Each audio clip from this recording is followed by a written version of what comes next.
I'm Norwegian, so I don't think so. They're Danish. Can Germany join you? Absolutely. Thank you.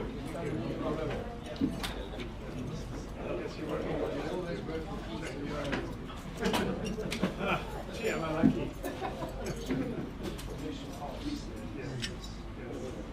We need a lot of peace, yes, a lot of people who work for peace, that's good. Yeah. Maybe here or in Minsk? That should be a good meeting for Minsk today.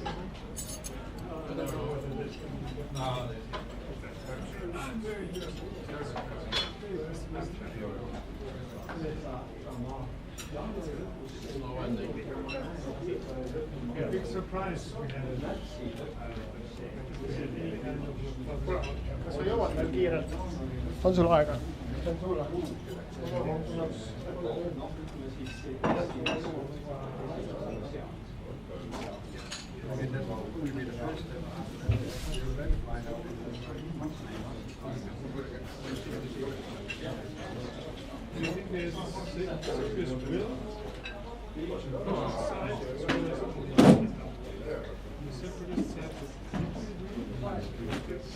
Hey, how's it going? You make the stream, okay? Cool. Yeah, it's live, right? Yeah. Hey.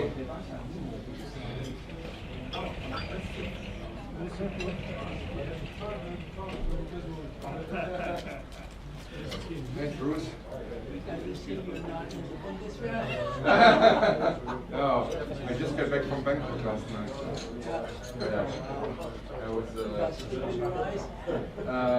Yeah, kind of. Yeah. I mean, I slept on. I think I slept like 10 hours to the plane, but still. Well done.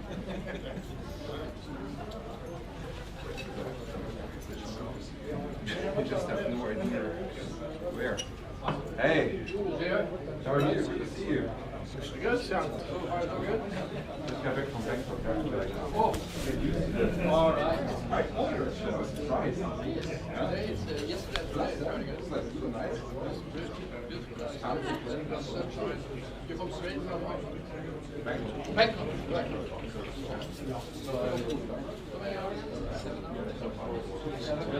Smoke in Bangkok?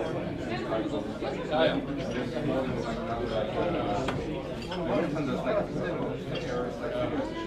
Aber da wird es halt nicht. No, fuck that. Yeah, see, that's what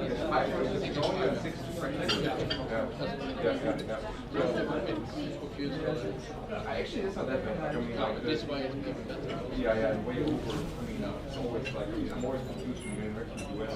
It's like, That's definitely right. yeah, Take some yeah, I can't control just getting up or down, you're like,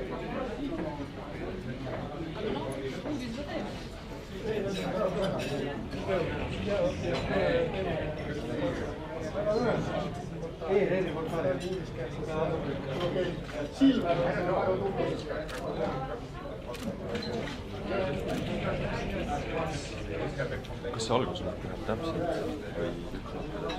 või tead, mis ootab, praegu on veel parem. Oota, ma helistan korra.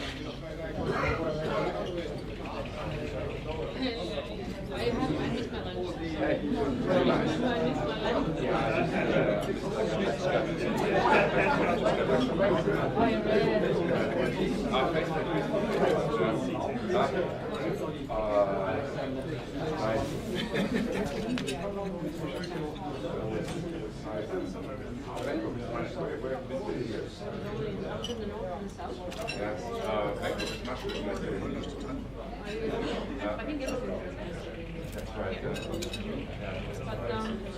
So what does that mean? Yes. It's like quite a bit of like didn't see anybody.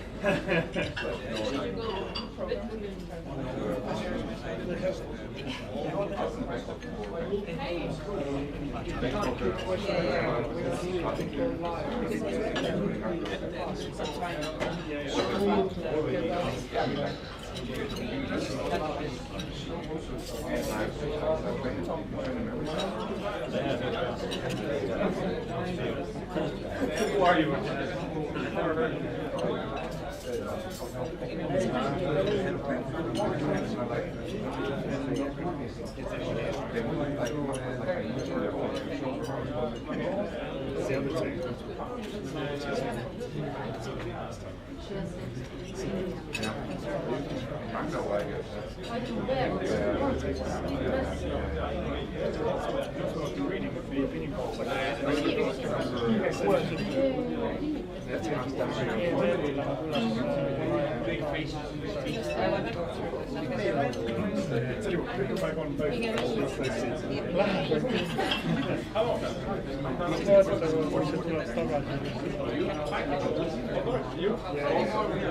Ma pigem arvan, et ei ole probleem, aga lähedalt kindlasti on.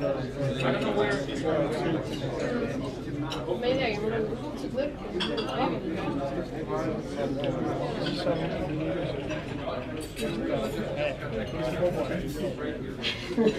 Kogu aeg on läpad.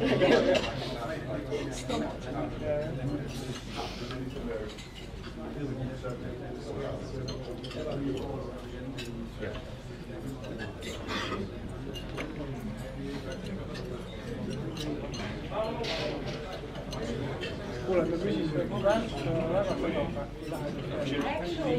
ei te kuuled või?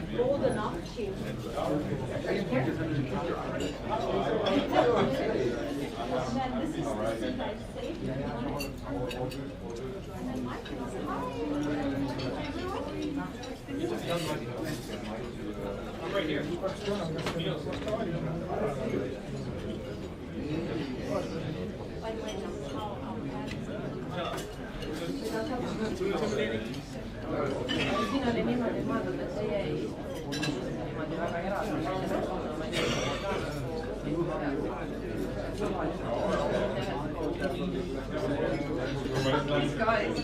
Leiamale hea koht, ära väga kaugelt mine, sa nagu minu päeval.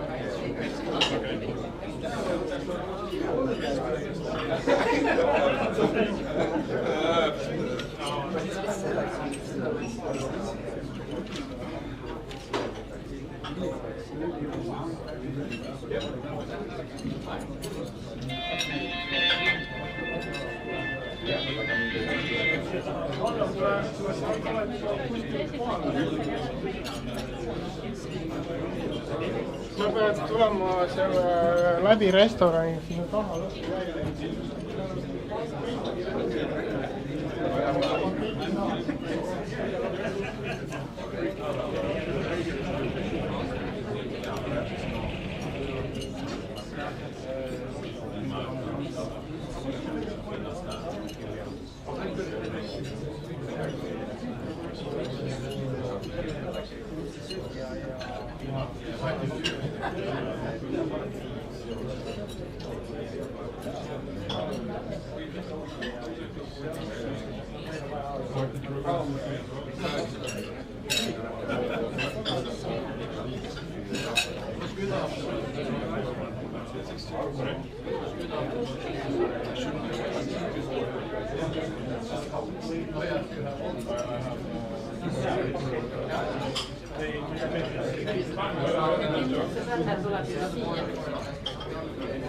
Teie panna väikese siukse kaldama siia.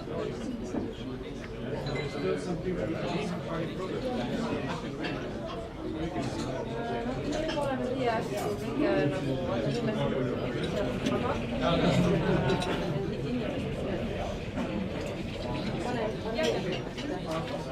selles mõttes juba rohkem saan hakkama.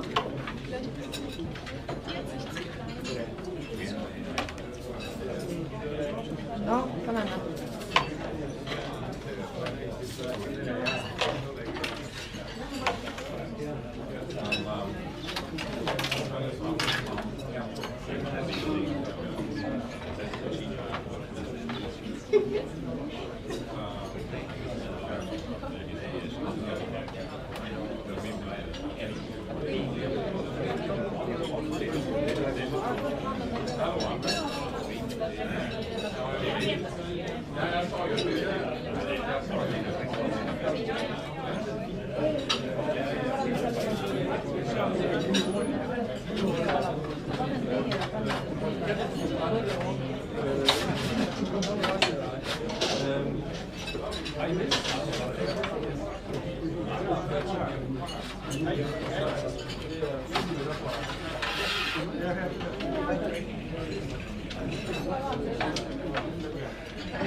Vaata siis teine asi. Kuule, pane lükkada sisse.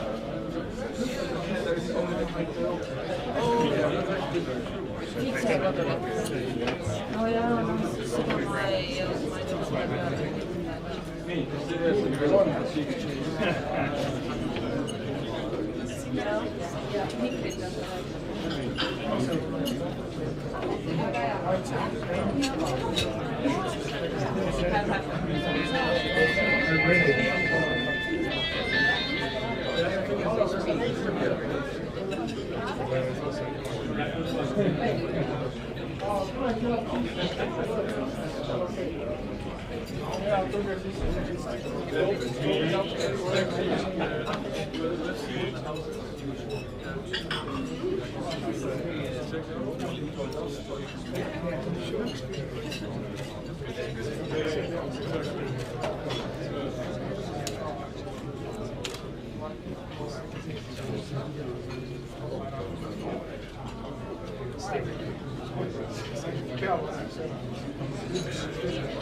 Teil on kes?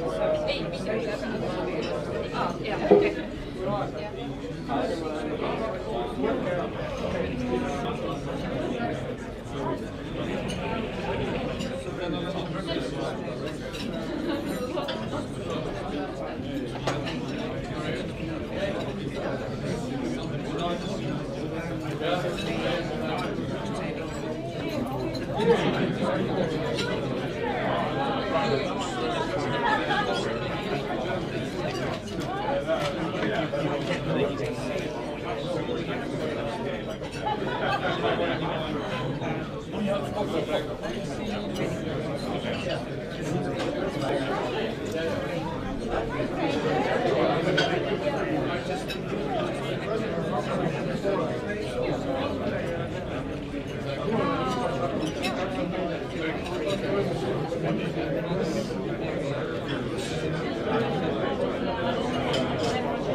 Ja, me muudame ära praegu.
Variant 1 anname kõigile mikrofoni, variant 2 anname ainult kogu seltskonnale üle mikrofoni. Muidu nad hakkavad ju omavahel segama. Muidu see tahab rääkida ja siis see tahab järjest rääkida ja siis nad hakkavad siin loopima. Vahepeal üks ja vahepeal üks, siis nad nagu ulatavad üksteist.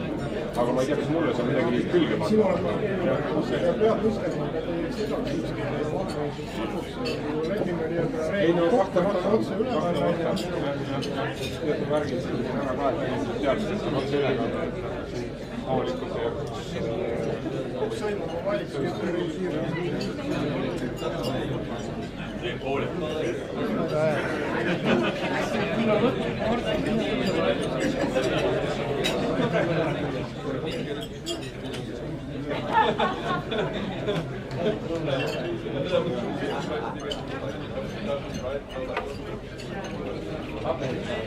ma juba tellisin.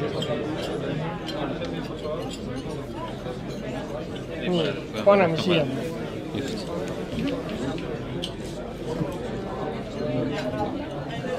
Tervist! Põgusalt puutusime kokku siis, kui eelmine kevad Britikoda korraldas Europarlamendi valmisi. Mul on meeles, et ingliskeelne tore on ma arvan, et kõigil neil see inglise keele osas meelist ei ole kellegi. tahaks loota küll, et seda me vihjasime kohe ette ära, et see ei ole kohapealne üllatus. See oli iga erakonna enda otsustada, et seda meie ei tea. Aga meie ei tea, kas see oli nali või mitte. Igaks juhuks kompa. Me oleme igaks juhuks ettevaatlikud. Ma igaks juhuks ei teeks seda.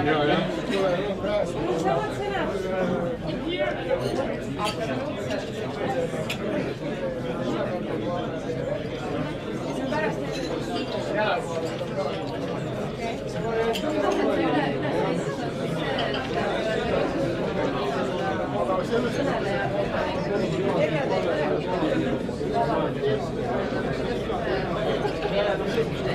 Mõte on jah see, et iga teema on küsimuste voor, aga ma ei taha iga teema mõte on see, et meil on ja me oleme kokku leppinud, et neil on prioriteet, et nemad võivad küsimusi. Nüüd ma natuke selle aega ka jälgida, siis on mingid vahepunktid siin, mis hetkel mingi teema juurde on sõuda. Alustame maksudest, et kell on 7 või kaugele jõudnud. Selles suhtes ma mingil hetkel on sunnitanud mingeid teemasid ära võtma. Erinevad inimesed yeah! I haven't been running for a time, but I should be able to stand an hour and a half.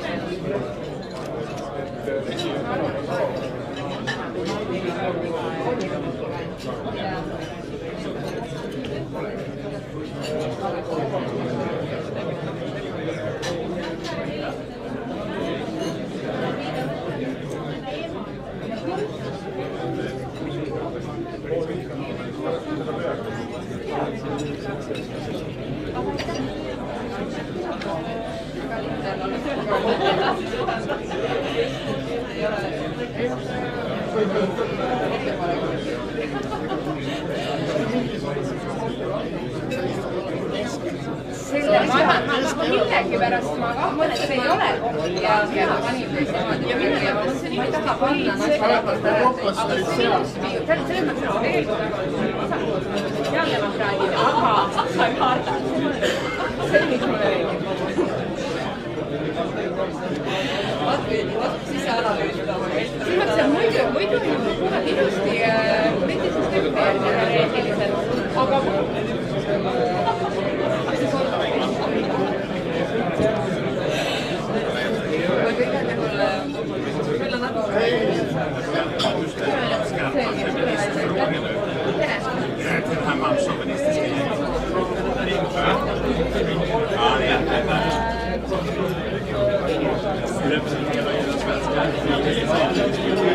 Jag förväntar mig att du gör någonting.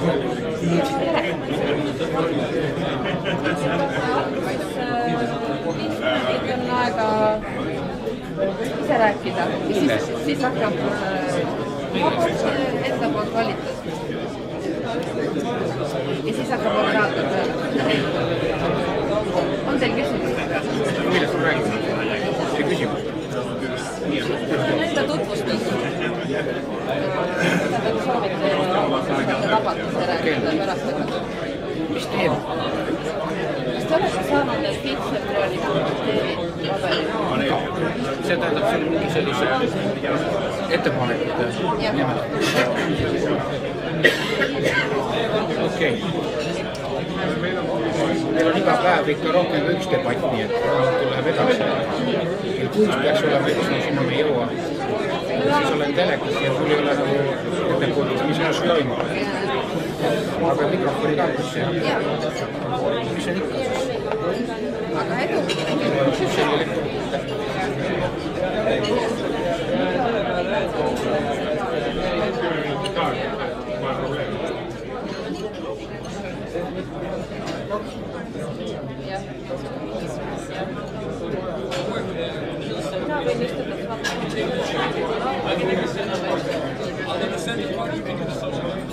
Äkki Darja, Merli ja Kristiina ei ole vaja.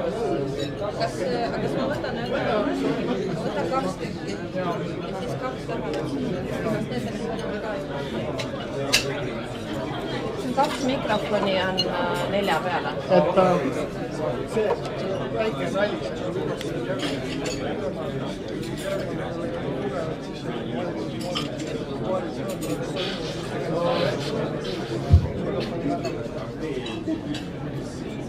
Ma üritan rohkem.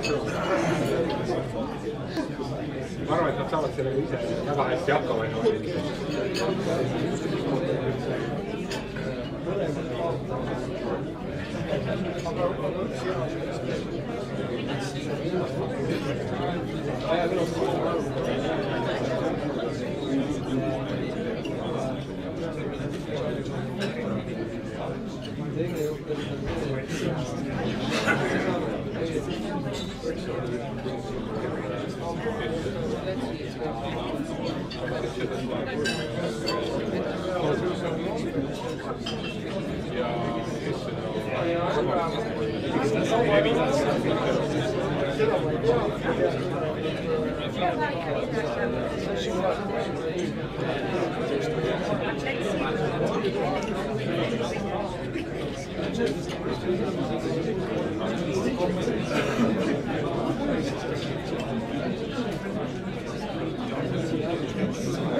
palju mingi number, nagu seni tuligi Postimees küsimus, kui palju neid on kinni pandud? Mingi number. Võitu vasti.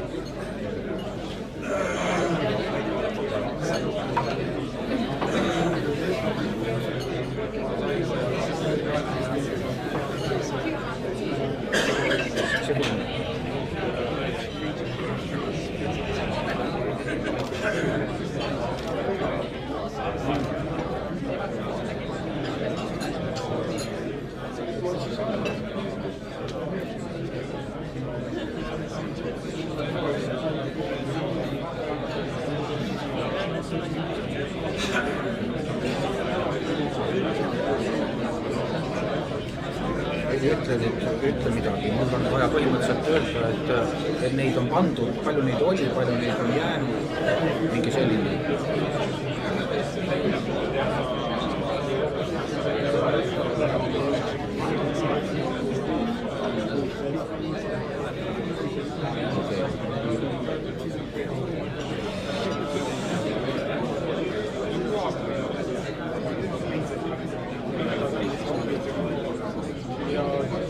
Mis see postipood on?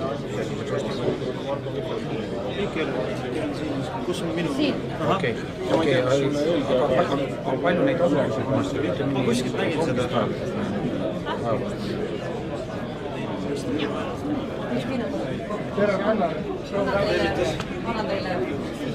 Aga siis oli, kas kunagi oli tohad? Aga siin mul on siin. Jaa, topeltiga. Tervist. Tere. Ja, suhteliselt. Ma jõudsin küll. Kas sina seda tead? Postiasutus. Jah, mul öeldi.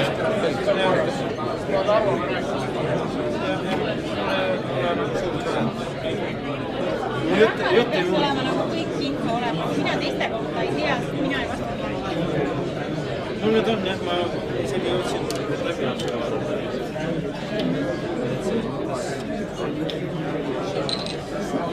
Kui kaua meil, kas on 1,5 tundi jääb?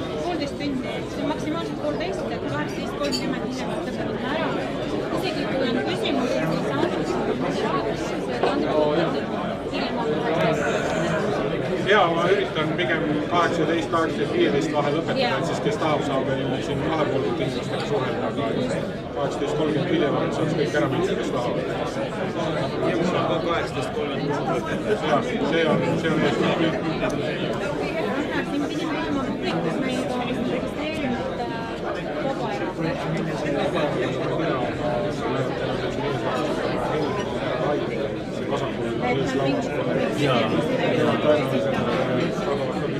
No, ei saa ju keelata.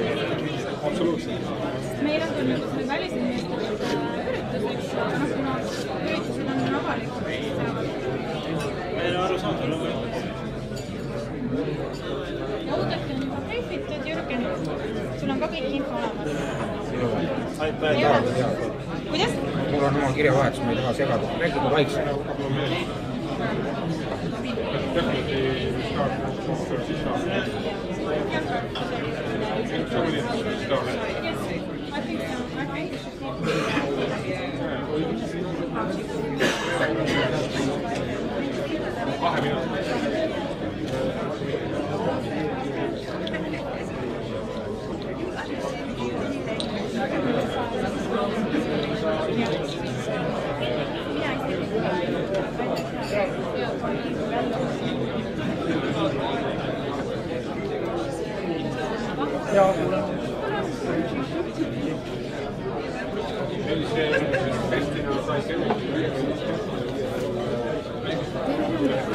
Tervist.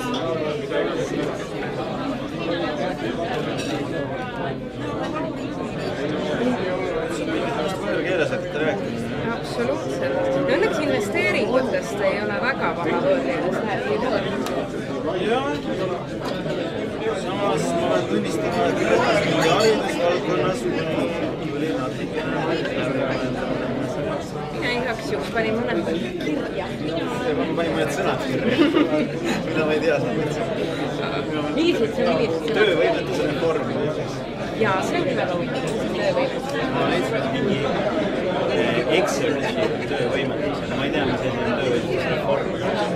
Ma arvan, et selle võib ka lihtsalt ka ära seletada, sellepärast, et peale nemad on eurugi teada. Et noh, näiteks selline asi, et... Ma näen, et me mõtleme ühes suunas. Ei, ma lihtsalt vaatasin seda, mis see lihtsalt seal oli, ja nad seda ise rääkisid, et lihtsalt tuli mulle kohe pähe, et see, kes sõna mulle küll ei tundus. Ei, mina ka tavaliselt eesti keeles ma või mõnikord kirjutan läbi keeles, aga võõrkeeles muidu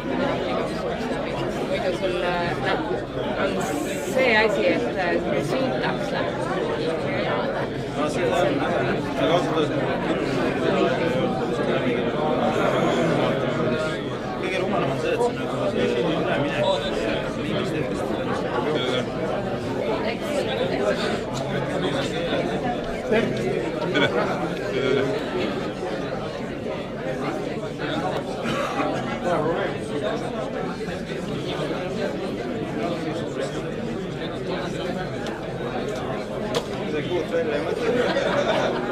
Ladies and gentlemen, may I ask you to take seats so that we can start with our pre-election political debate in English language. My name is Andrus Alver, I'm president of AmCham Estonia, and I have the privilege to be the moderator of this event. And just a note to all of you that it will be live streamed on Eesti Rahvusringhääling, so that you know that you behave more or less properly. Millions of people are watching you. But before we go to the debate, I would like to give floor to Mr. Christian Raelin, the chairman of FICE, to say a few introductory remarks.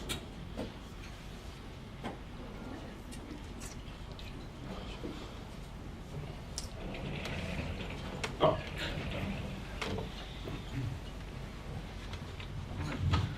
Well, dear ladies, gentlemen and debaters, welcome to the FICE pre-election debate. No, it's working. Okay, good. I'm going to say a couple of words regarding FICE, and then why we are here gathered today. Now, first, FICE is the Foreign Investors Council of Estonia. That is an umbrella organization for 8 chambers, 8 foreign chambers. Together, we represent 80% of direct foreign invest in Estonia. That is 12 billion euros. So it's a group to count with. Then today we have announced our program. It's put together by each chamber's experts, so it's very well anchored within the chambers. What we want to do today is to find out which parties are supporting our policies the most. And thereby foreigners will have a better view of whom and through whom reach the goals set, or the joint goals set for the Estonian society by FICE. After this debate, we will have a short roundup and see what the outcome was. Thank you. Thank you, Christian. Few, so to say, housekeeping rules, how we want to go with the debate. In the beginning, every party representative will have about 5 minutes to give some introductory remarks. It's up to them what they want to say, but there will be no slides, no videos, so they have to put it into a concise manner. Then we will go to the debate based on topics, taxation, labor market, and so on, so that we will at least somehow will be able to anchor the topics together. I will make some introductory questions myself, but then I will open the floor in each topic to the audience. Give priority to representatives of the working groups, but hopefully others will have the questions as well. And then if you have time, then at the end we can have Q&A on any of the topics that is of interest to you. And we try to finish the debate around 6:15, so that you will still have time here to talk bilaterally to the politicians or mingle among yourselves before we end. But to do a little bit of warm-up, I have a couple of questions where I hope that each one of you will give a yes or no answer.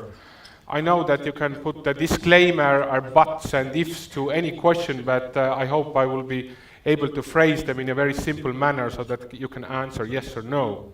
So first question, should there be in the future also zero tax rate on reinvested earnings for corporates? Let's go here from left, my side.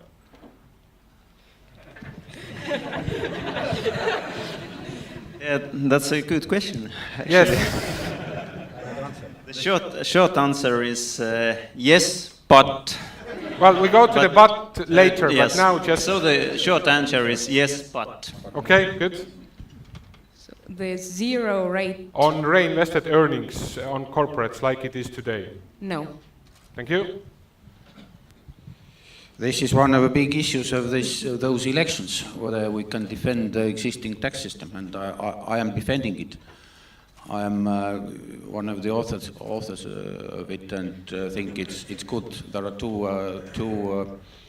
It's a little bit longer than yes or no. Yes, it is yes. A little bit longer. Yes. Yes. Yes. Marco? Yes. Thank you. Next question: should there be a cap on social tax?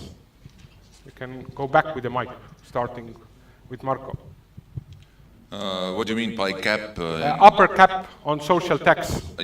On certain level, yes, but it's very important issue to debate not only before the elections, but after the elections as well. Okay, thank you. I can promise you that it's not going to happen. I know it, but it's not going to happen. Okay, thank you. Of course, Mr. Ligi, who has created all the system, doesn't want any changes. But we do, and yes, and it should be lowered as well. Thank you. Again, it's a little bit more complicated than I yes know, or no. I know. understand It's always you want more yes complicated. Or no. In a longer future, it can be discussed, but in a shorter future, it can't be done now. Okay. Third question: should we relax immigration rule on foreign workforce? Where we start? From here again. Okay. So you want yes or no? I think it can be rearranged. Thank you. No, I think these rules are quite nice. Thank you. Yes, I think, but I have to warn you, I'm not digital. I do not want to give only yes and no answers. We will go to longer. Especially about tax system. Soon, yes. Estonia should be much more competitive on the international labor market. So I think in certain levels, yes. Thank you. And now let's move to the introductory remarks of the representatives. And we can start with Mr. Rannar Vassiljev. So I will try to keep this one also short, otherwise I will talk quite long about things maybe that and maybe it's not right in the focus that people are here interested in. So in general I will just say that for Social Democrats, which is the party that I'm representing right now here, and not just here but in other places also, the main issue for us for the near future is the competitiveness of Estonian people.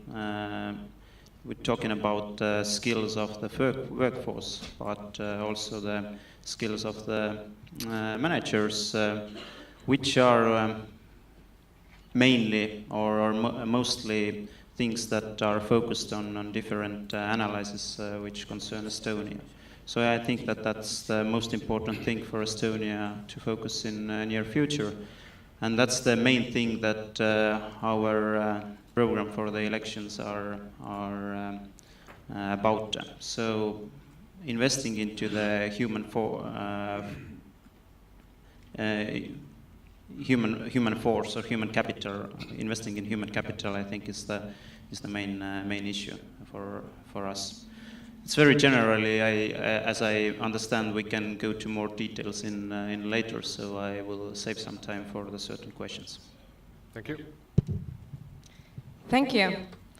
And thanks for the invitation to this great debate. And I have to say that I somewhat agree with Rannar. And seeing you all here reminded me again that investment is not just about money. Investment is about people. Investment is about ideas. And therefore, I think it is very important to improve the quality of life in Estonia.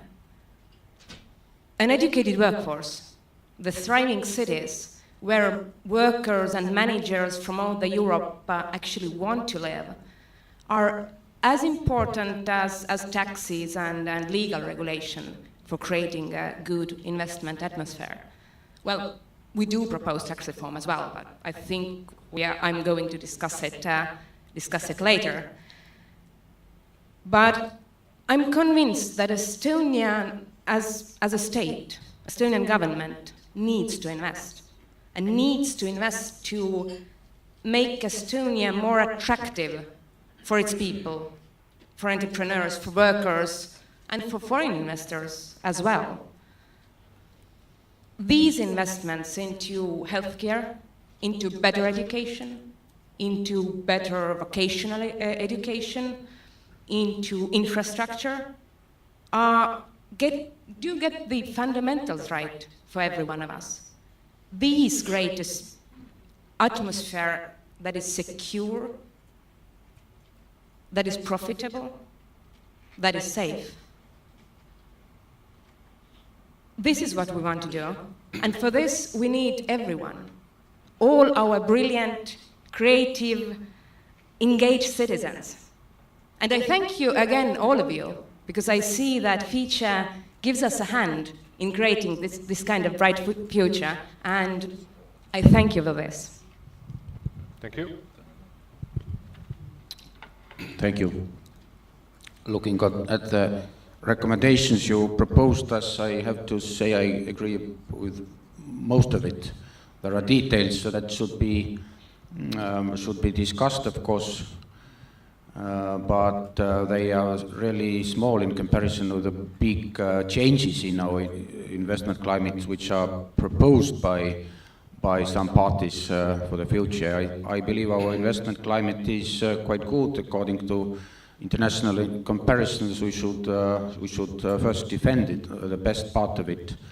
There are changes that should be made in regulations and also taxations, but as there was one question about taxation, I comment that it's not realistic to propose social tax ceiling in the situation where at least half of the parliament is proposing progressive income tax, and also changing taxation of investments. So we should defend the income tax system. Social tax ceiling for sure is not a priority to any of the parties. For our party, the priority in taxation is to significantly lower taxation of labor. And of course there are other things about labor. This is investments and skilled workers, or labor is key of our economic development, and we should do everything to make investments and hiring skilled people easier. Thank you. Thank you. Thank you. also, thank you very much. Very good afternoon. I will make 3 general points what are important for our party when we look at current economic situation in economy in Estonia, and also which is related, of course, in the interest of yours. First and foremost, I think it's very important to talk about security.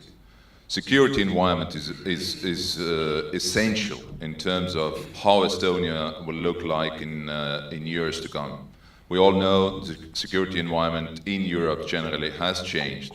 We all look today in Minsk to see what comes out from those talks. But we all know that perhaps the situation will stay confrontational between West and Russia, but Estonia is on a border with Russia for some time. Perhaps also for a longer time we can imagine today.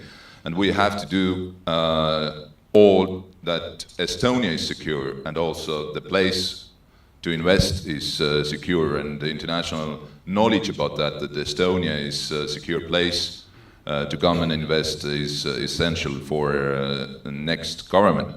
Secondly, our party is not satisfied about current level of economic growth in Estonia.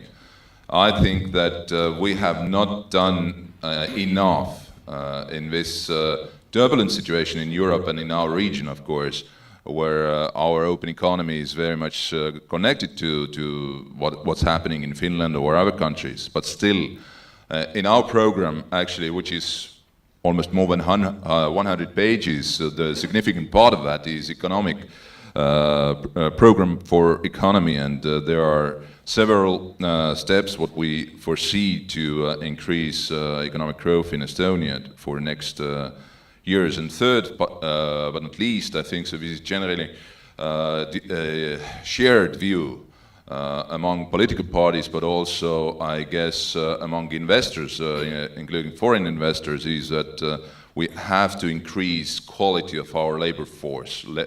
This is, we are, if we do want to, first of all, to get our economy more vibrant and oriented to growth, we have to invest, of course, into education, into organizing a practical the places for practices for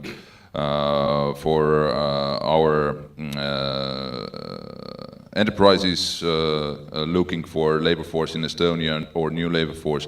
Also, we have to be, as I said earlier, more competitive international labor market as well. And where it's needed, we have to make some changes in our legislation. But generally, I think this is the key question for the next government. Thank you. Thank you. Now let's actually go a little bit more detail with taxes and taxation. My first question is a little bit more broader of the structure of our tax revenues. OECD recently recommended to introduce property taxation. There have been studies which indicate that we have a rather high level of consumer taxes compared to many other countries in the European Union. All of you have some points in your programs about how to reduce the taxation level of low wage earners.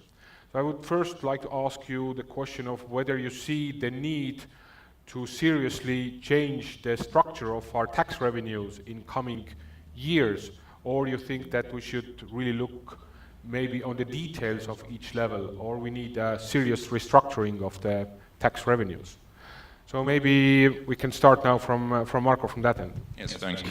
I think these elections opened up a serious discussion about taxation in Estonia, or tax system as such in Estonia. As you know, our party, one of our main topics we talk to our voters and in our debates and discussions is how to make our labor market more let's say vibrant, and also the question how to address the problem, which is pretty serious, that 300,000 or more than 300,000 of, it's half of our workforce earn less than 900 euros. As you know, IRL, our party, has proposed legislation to and reform in taxation to that the people who earn less than 500 euros get it tax-free, and there is no income tax to pay from that sum.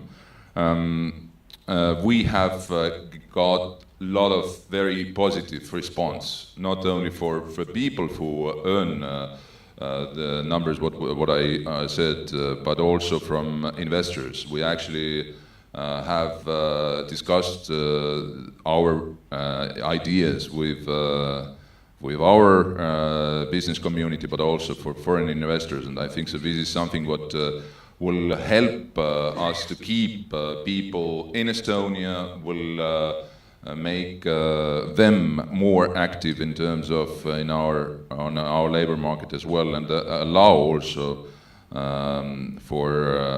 to lower on some level labor taxes for companies. What about property taxes? I think that this is something which is a more detailed question about general taxation system. For instance, we have very clear vision about that. In Estonia, we should not go and put taxation on that people earn cars. On some level, we can discuss about property tax. We can discuss, but this is something what should be done perhaps after the elections or during the process of general discussion of Estonian taxation system. Okay, thank you. Thank you. I am in favor of the tax model proposed by OECD, that is growth-friendly model that calls income taxes the most distortive taxes for economic growth. First of all, corporate income tax, and second, labor taxes, especially income tax. And we want to lower this burden of taxes on labor. We do not support the plan of our competitors, ERL, which we don't think we need any tax incentive for lower skilled jobs. So we think income tax, tax-free income should be 300 per month for everyone. Then we propose 2% decrease of social tax, and also 0.45% of unemployment tax, or how to call it. So the total shift for us should be from labor to other sources, and general burden should decrease a little bit. Thank you. And talking about property taxes, yes, we do not support real estate tax, but we support reform of land tax, which should be more flexible and should be decided by local governments, municipalities. That is, again, according to the OECD model, this is the best tax for economy. But this is not a big revenue. This is not a big money, but as a mechanism, it's necessary. Thank you. Thank you. I see that Mr. Ligi didn't want to give me the microphone because he knows, I'm going to oppose almost everything he said, but not exactly everything. He has some great ideas. Well, we do think that Estonian tax system needs a reform. The tax system that was created for the specific economic conditions, what were there in place in end of 90s, are not anymore here. And that's why we have to modernize our taxation system. The system now, as also the OECD report said, it is actually taxing poverty. Because most of it is indirect taxes, the VAT, the excise taxes that are paid by everyone, and it lacks the corporate income tax. Also, I do agree with Mr. Ligi, labor taxing being too high and making much harder to employ people. So what we are proposing is to lower significantly the VAT to as overall rate, but also to the specific groups like medicine, like food, all the necessities. We stop increases in excise taxes. And I myself, I would halve the social tax, but not all of us from our party are agreeing with me in this. So we do support a cap. We do support differentiation between regionally to incentivize people creating more jobs also outside of Tallinn. Most of Estonian GDP comes actually from Tallinn and around. More than half, 60%. So this is something we tried to change. And giving this decrease, the cost of it is the moderate, flat corporate tax. Just now we suggest 12%. Of course, this is something we could discuss. I think 12% roughly corresponds to the lowerings we make. Because what we see as a problem is the common European problem, the deflation. What our tax system needs to do is to incentivize consuming. We need people out going and buying.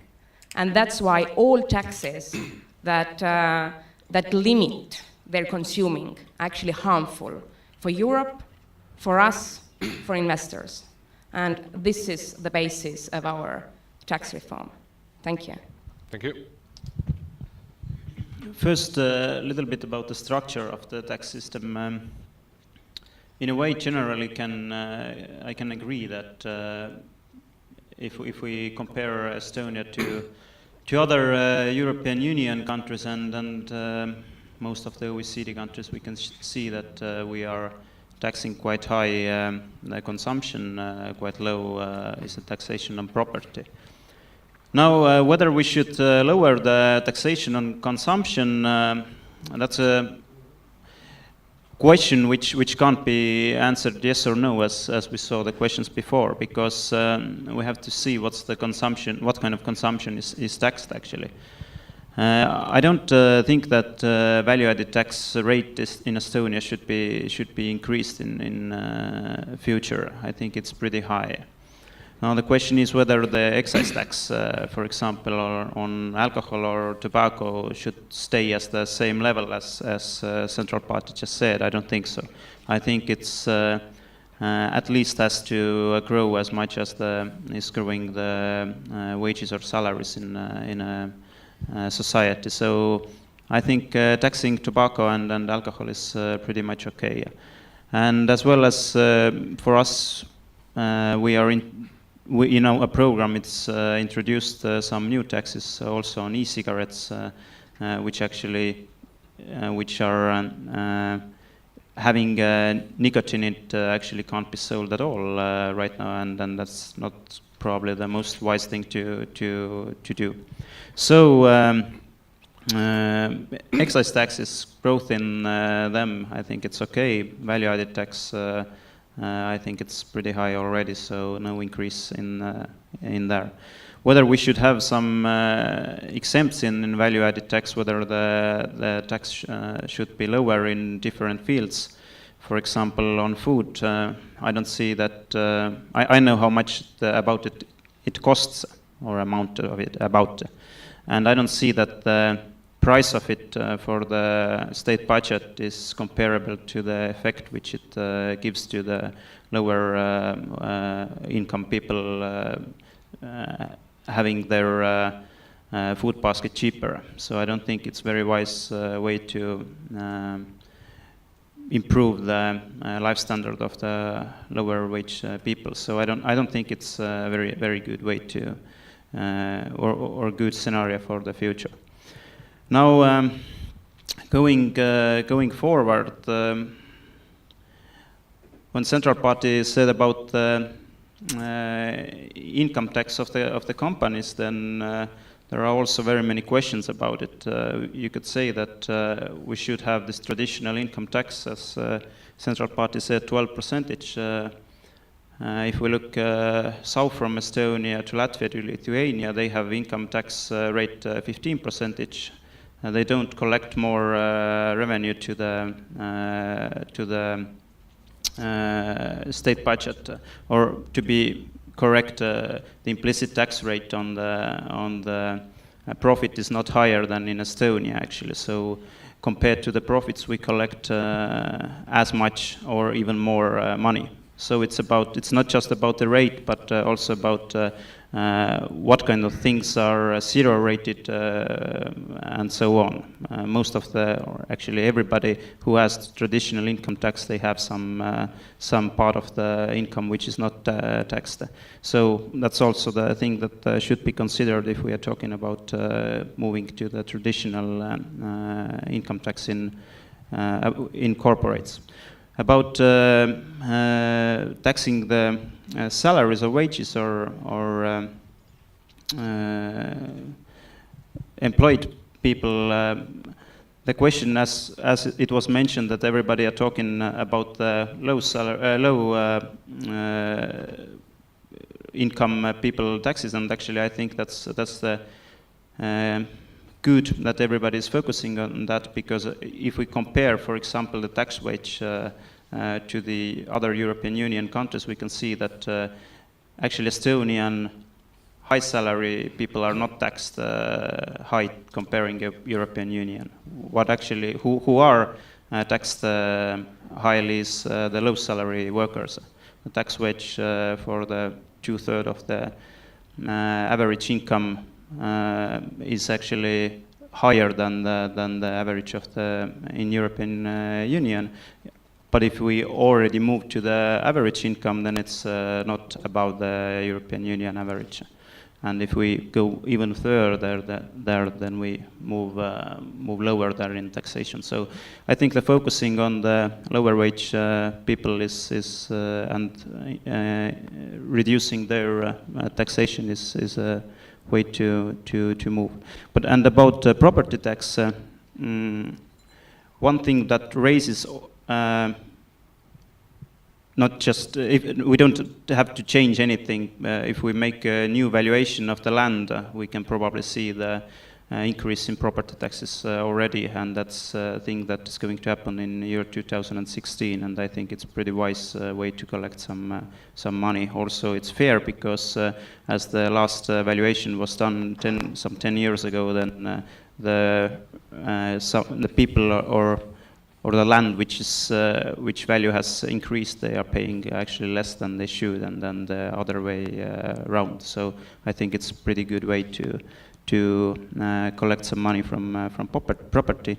And actually, I don't know, I didn't look exactly what kind of the car park here is around the hotel here, but I think collecting some money from luxury cars is a very reasonable way to find some money. It's probably the tourists whose luxury cars are here. You mentioned excise taxes on tobacco and alcohol, and I have to say I sometimes feel the controversy basically by all political parties in this area. On one hand, there is a saying that we should raise those taxes because we want it to be more expensive, so that it's good for people's health, they drink less, they smoke less. And at the same time, there is constant forecasting that we should collect more money on excises on tobacco and alcohol. And it seems that we actually expect people to keep drinking and smoking with just for higher prices.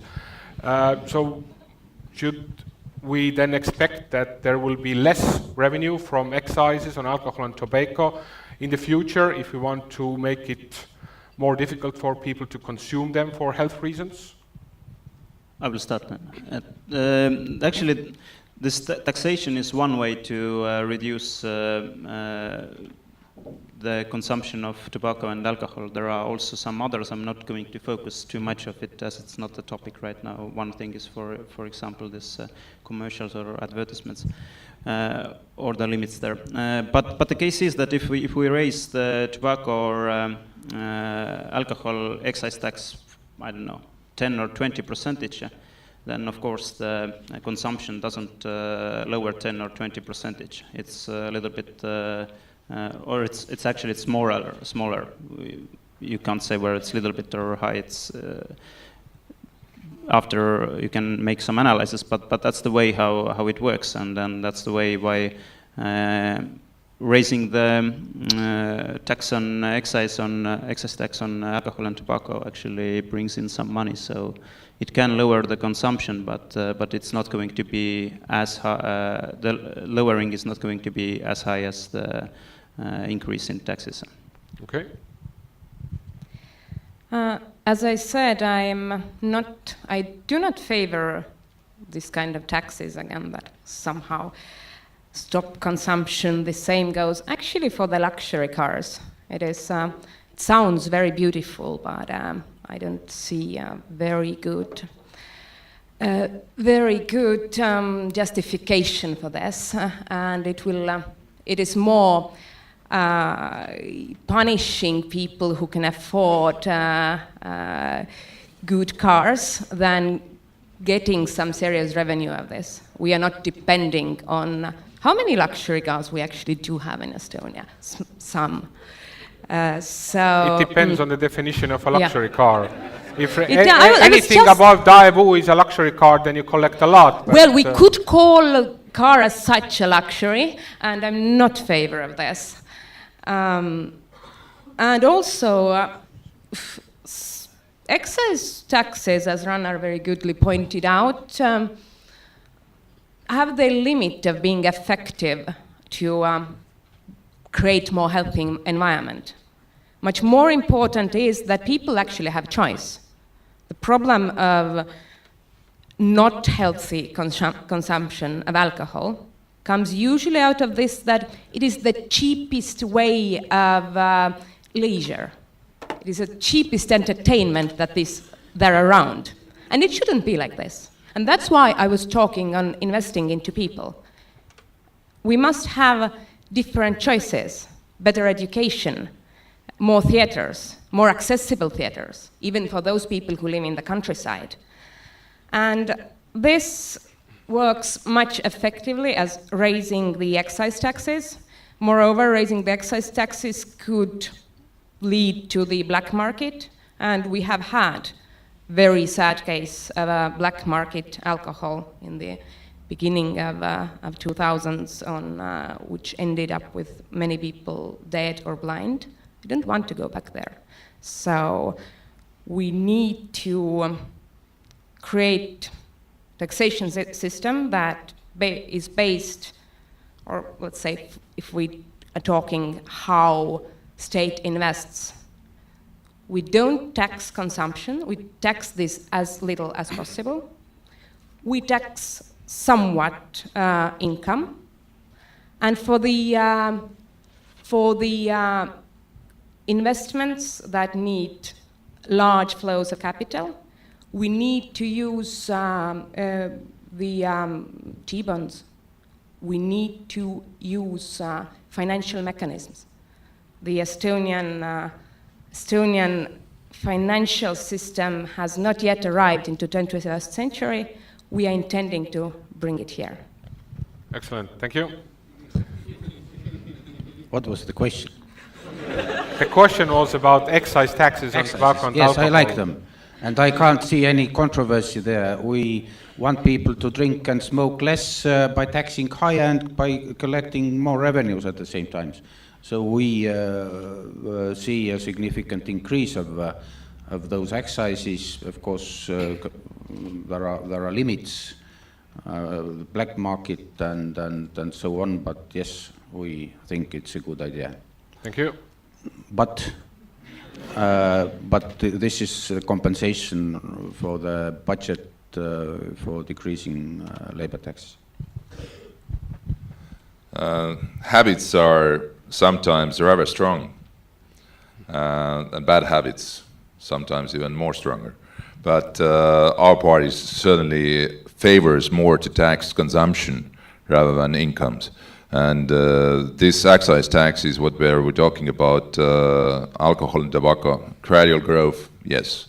And this is not only important to get money into the budget, but also to try to help sometimes to change some sort of habits. But then we're talking already about excise. I think so this is something what we and this connects us to the former topic of are we happy with the current general taxation system. I think so we are strong enough economy and a strong enough financial system here in Estonia, then we can allow us some sort of tailor-made approach on some areas of taxation, for instance on electricity excise. We have examples where actually our let's say flat excise has made some companies in Estonia less competitive. And here we talk about not social policy, but helping companies be more competitive both in Estonia, but most importantly on the international market. The Estonian cell is, I think, a very, very good example here, how we were too, we Estonian government was too strong to defend the current policies and not being able to overlook or let's say to introduce some sort of tailor-made approach. And this is something what the new government, when we're talking about giving some energy into the economy, or when this is something what we have to also take into account. Thank you. Yes, thank you. As you mentioned the electricity taxation, then it's not just a question of one company, but as I understood, there are many companies who are electricity incentive also, for example, in IT server parks. I've heard that Cisco decided not to have their server park and hosting here in Estonia because of electricity taxes and things like that. So I agree that this probably is one of the topics in the new government. But now the questions from the audience, and as we made quite long introductory comments on different taxation aspects, and I hope that the questions and answers will be now a little bit shorter. So who wants to ask the first question? Paul. We need a mic as we do the translation. Hello. So one of the concerns for investors is definitely stability and possibility to foresee changes. In the last government, there have been controversies that entrepreneurs and investors have been quite critical of speed of the changes. Now, first question is, for Reform Party can be said to have led the government, and the criticism of what has happened before is perhaps to the Reform Party. But at the same time, three of the other parties are all proposing major changes. How do you see, first of all, the criticism that has been leveled against the government for the changes that has been made, but also the transitions, what you foresee in the reforms you are proposing? So, for instance, if the Centre Party wants to return us to this taxation of investment, what is the time frame? Are we looking at it that next year we are going to submit applications to the constitutionality, to dispute the constitutionality of these changes, or what is the time frame you are looking for?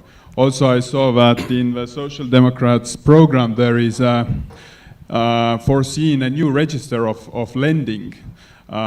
This is quite similar to what has been, what the 1,000 euro VAT register or declaration requirement has been criticized for. What is your view on that? What kind of transitions you see? And is this proportional to the problem that you're trying to solve? Yeah, and if I can a little bit maybe fine-tune it, I know that there is a new law already proposed that would make 6 months time difference between the law adoption and enforcement, and it passed first reading yesterday in the parliament or in the committee. But why 6 months? Usually we make economic forecast business plans for at least 12 months. So what's the timeline of any major changes that you are proposing? Why did you mention Reform Party talking about criticism? I can comment if I understand what you're talking about. Reform Party led the government that is the current government, and the Reform Party can therefore be said to be responsible for these changes that have happened. Government is responsible, but not a certain, I can assure, not a certain party.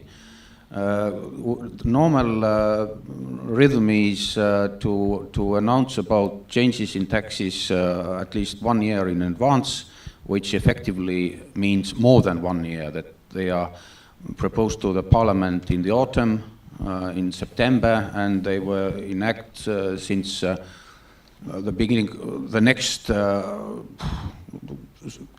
year and something. Looking at the history, we have been trying to follow this. There have been very small exceptions during recent years, and the main exception has been actually excises. The big criticism against government was connected to this VAT changes of registration, the over 1,000 euros deals and so on.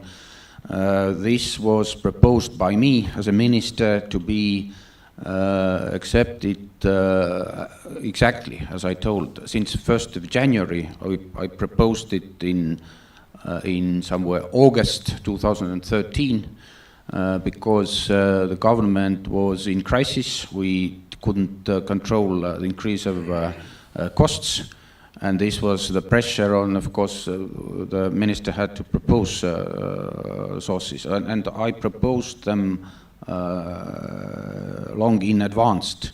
The pressure in the government was to make the changes quicker. I had to agree with it, but it was not Reform Party which was pressing it, I can assure you. What other issues could be? Changing VAT, I'm very happy we could change this tax in 2009 very quickly. I'm even proud of it. We needed to be decisive that time, and this saved our government, and this not only government. This saved our economy, our public finances, I would say.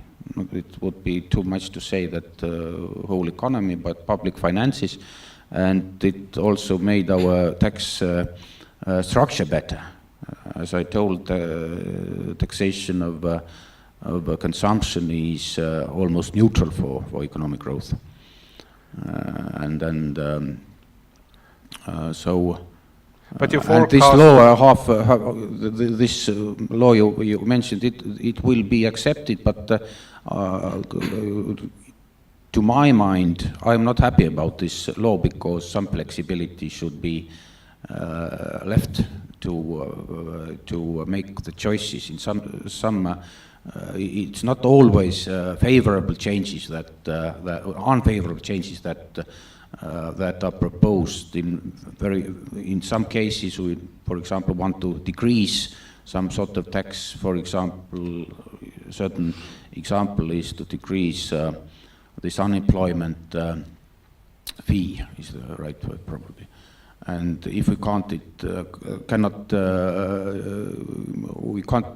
we do not know the forecasts in June yet. We can know about them in the end of August. So we can't cut that tax because there is an inflexible law. So In general, I'm in favor of announcing about those earlier, at least a year. But sometimes it happens, we can't follow it. And even half a year in some circumstances is not a good idea. But we will accept this law. It's a compromise. Marko, you want to comment? Sure, I think so. This is a very important question. If we want to make Estonia known as a place to open business and to grow your business and be competitive, not only in region but worldwide, then certainly the stability of taxation, what you mentioned, is essential. Of course, the 2009, what Jürgen mentioned, was very exceptional for Estonia. Our government had to make very dramatic decisions because we contracted 15% of GDP that year. But in, let's say, a normal period of, we have to be very careful in terms of inventing new taxes, and specifically not only inventing them, but implementing within months. I think it's a good practice. It could be 12 months, but dynamics in today's world tells us that we should not frame us very much in terms of, the 2009 might come again sometimes in the future, but generally I think there's a sort of political consensus, and that should be that we have to, if in our interest is to grow our economy and make us more richer. I mean, in terms of Estonia, Jürgen, how many years still to go to be in top fifth country, it's the richest in Europe? Less than 10? So we have to hurry up. Okay, thank you. Oudekki, would you want to comment on corporate income tax? How quickly you want to introduce corporate income tax? Thank you. Of course, we should tax everything you earn, but maybe something we'll let for you, don't worry. I'm not actually agreeing with Mr. Ligi here, who seems to think that however much you tax consumption, nothing happens. This is not true, and this is again the same aspect I said before. It is taxing poverty.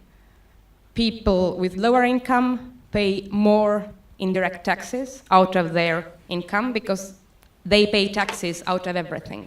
But what about they use everything? The changes but of going, taxes? Going back to changes of taxes, how quickly? Now I try a bit of defending you as well.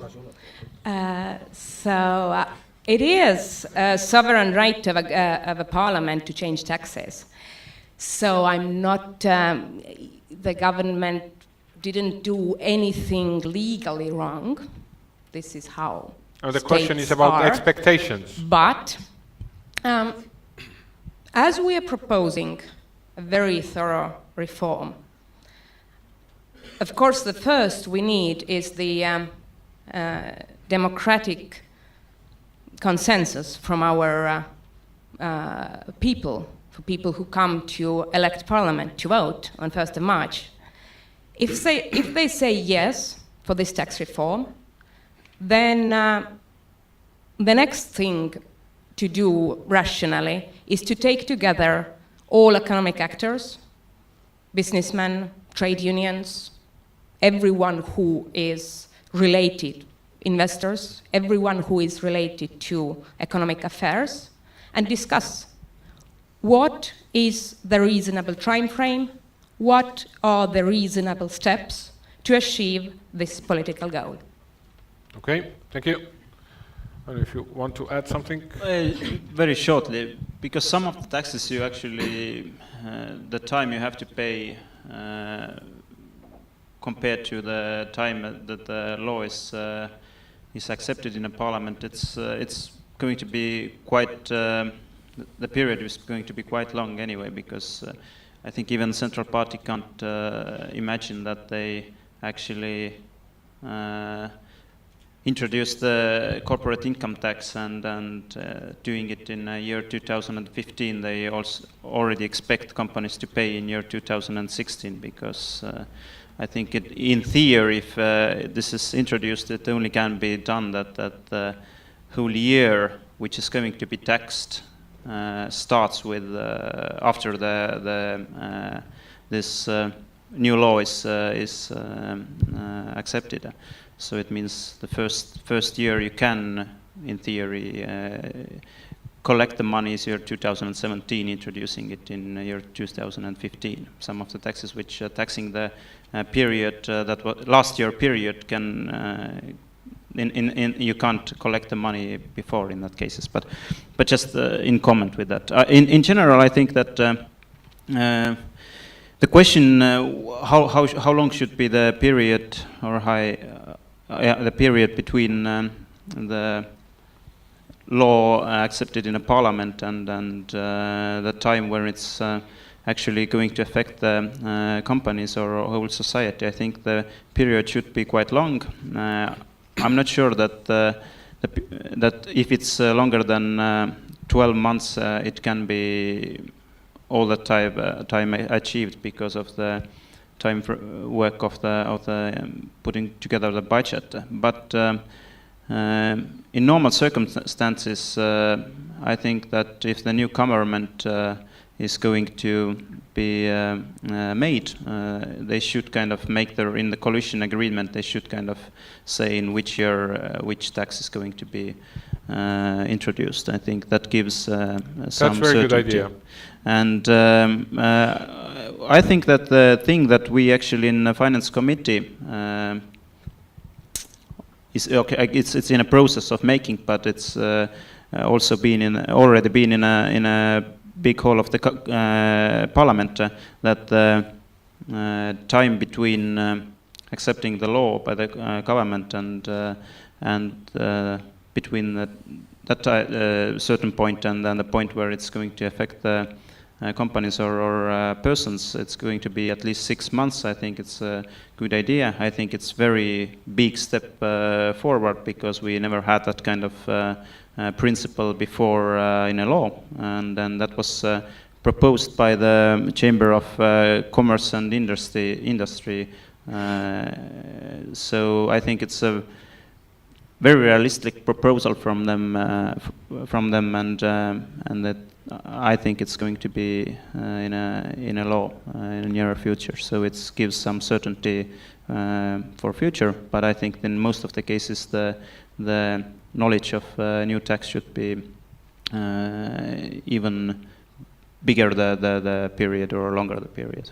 Very good, thank you. I think the Parliament has shown that if they want, new laws can be adopted in 6 days. So hopefully during next 2 weeks before the elections, this law will be adopted. Want to move soon to next topic, labour market education. But one quick question to and I see there back.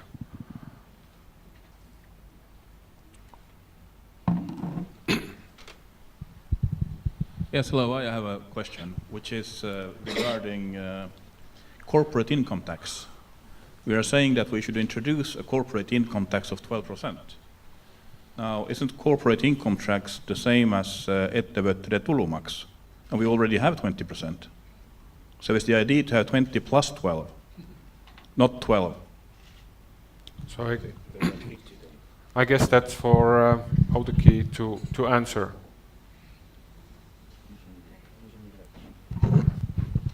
Excuse me. I was still talking about the traditional corporate income tax. So don't worry, it won't be 32 for you. We are talking about 12%. Thank you. You should be worried. I'm sorry, I still don't understand. I mean, if you add 12% to a tax that currently is 20%, what is the traditional and less traditional one? I guess the idea is that currently it's on only on distributed profits, but in the future it will be flat tax on already if you earn, it will be taxed. So reinvested is currently 0. If you take it out, it's 20 in the future. Yes, the idea, my understanding, is 12% flat, no matter whether it stays in the company or you pay it out. That's my understanding, at least. Yeah, I just briefly comment on that. Actually, that's the thing I mentioned before. If we reduce it to the single 12% or flat 12%, then actually we don't earn any money probably compared to the system right now. So it's maybe not the wisest thing to do. And last question, taxation, Hanno.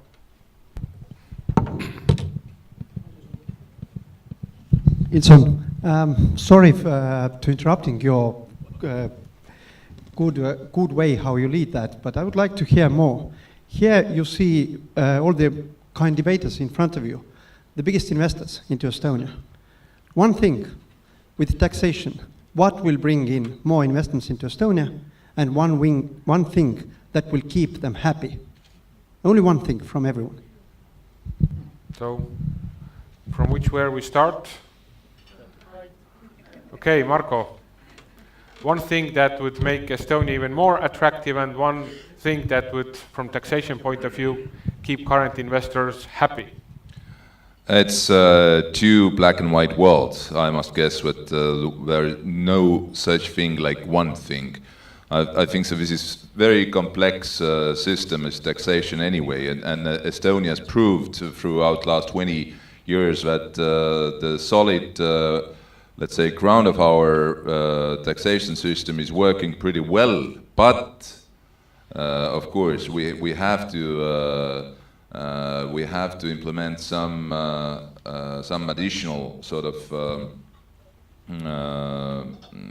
reforms, what we're talking here and what we're talking during this debate. But what is most important, I think, is that one is what our party is suggesting on those who earn low salaries today. But one thing what we think should make Estonia more attractive is administration reform. Administration reform is a basis for creating better investment climate throughout Estonia. Thank you. Jürgen?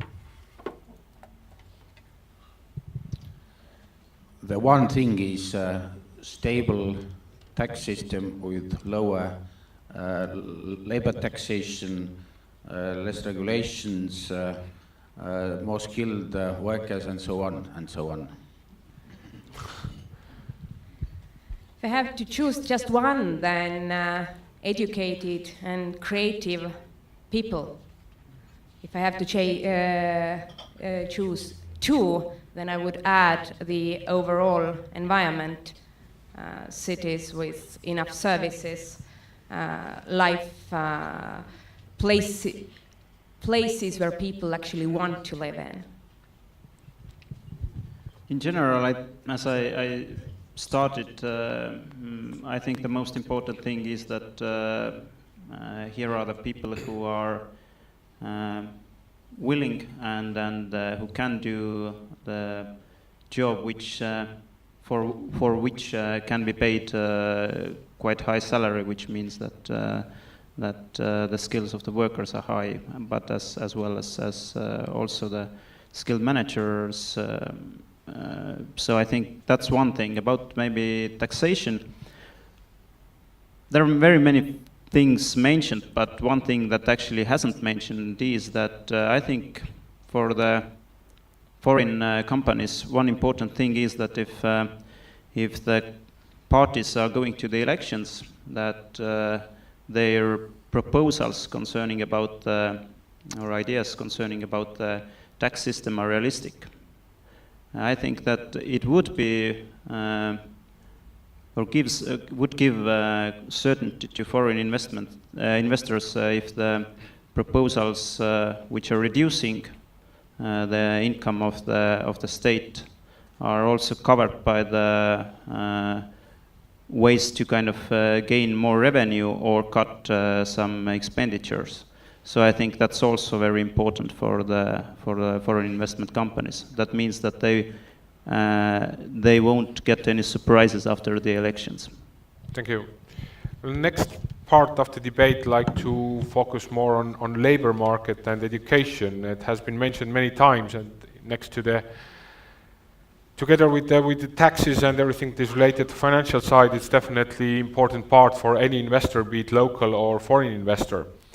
I read recently on higher education that in Finland, 70% of large companies and 30% of SMEs cooperate with universities on innovation.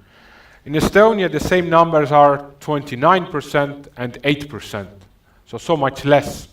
At the same time, universities in Estonia, most of their financing get from the government or state budget.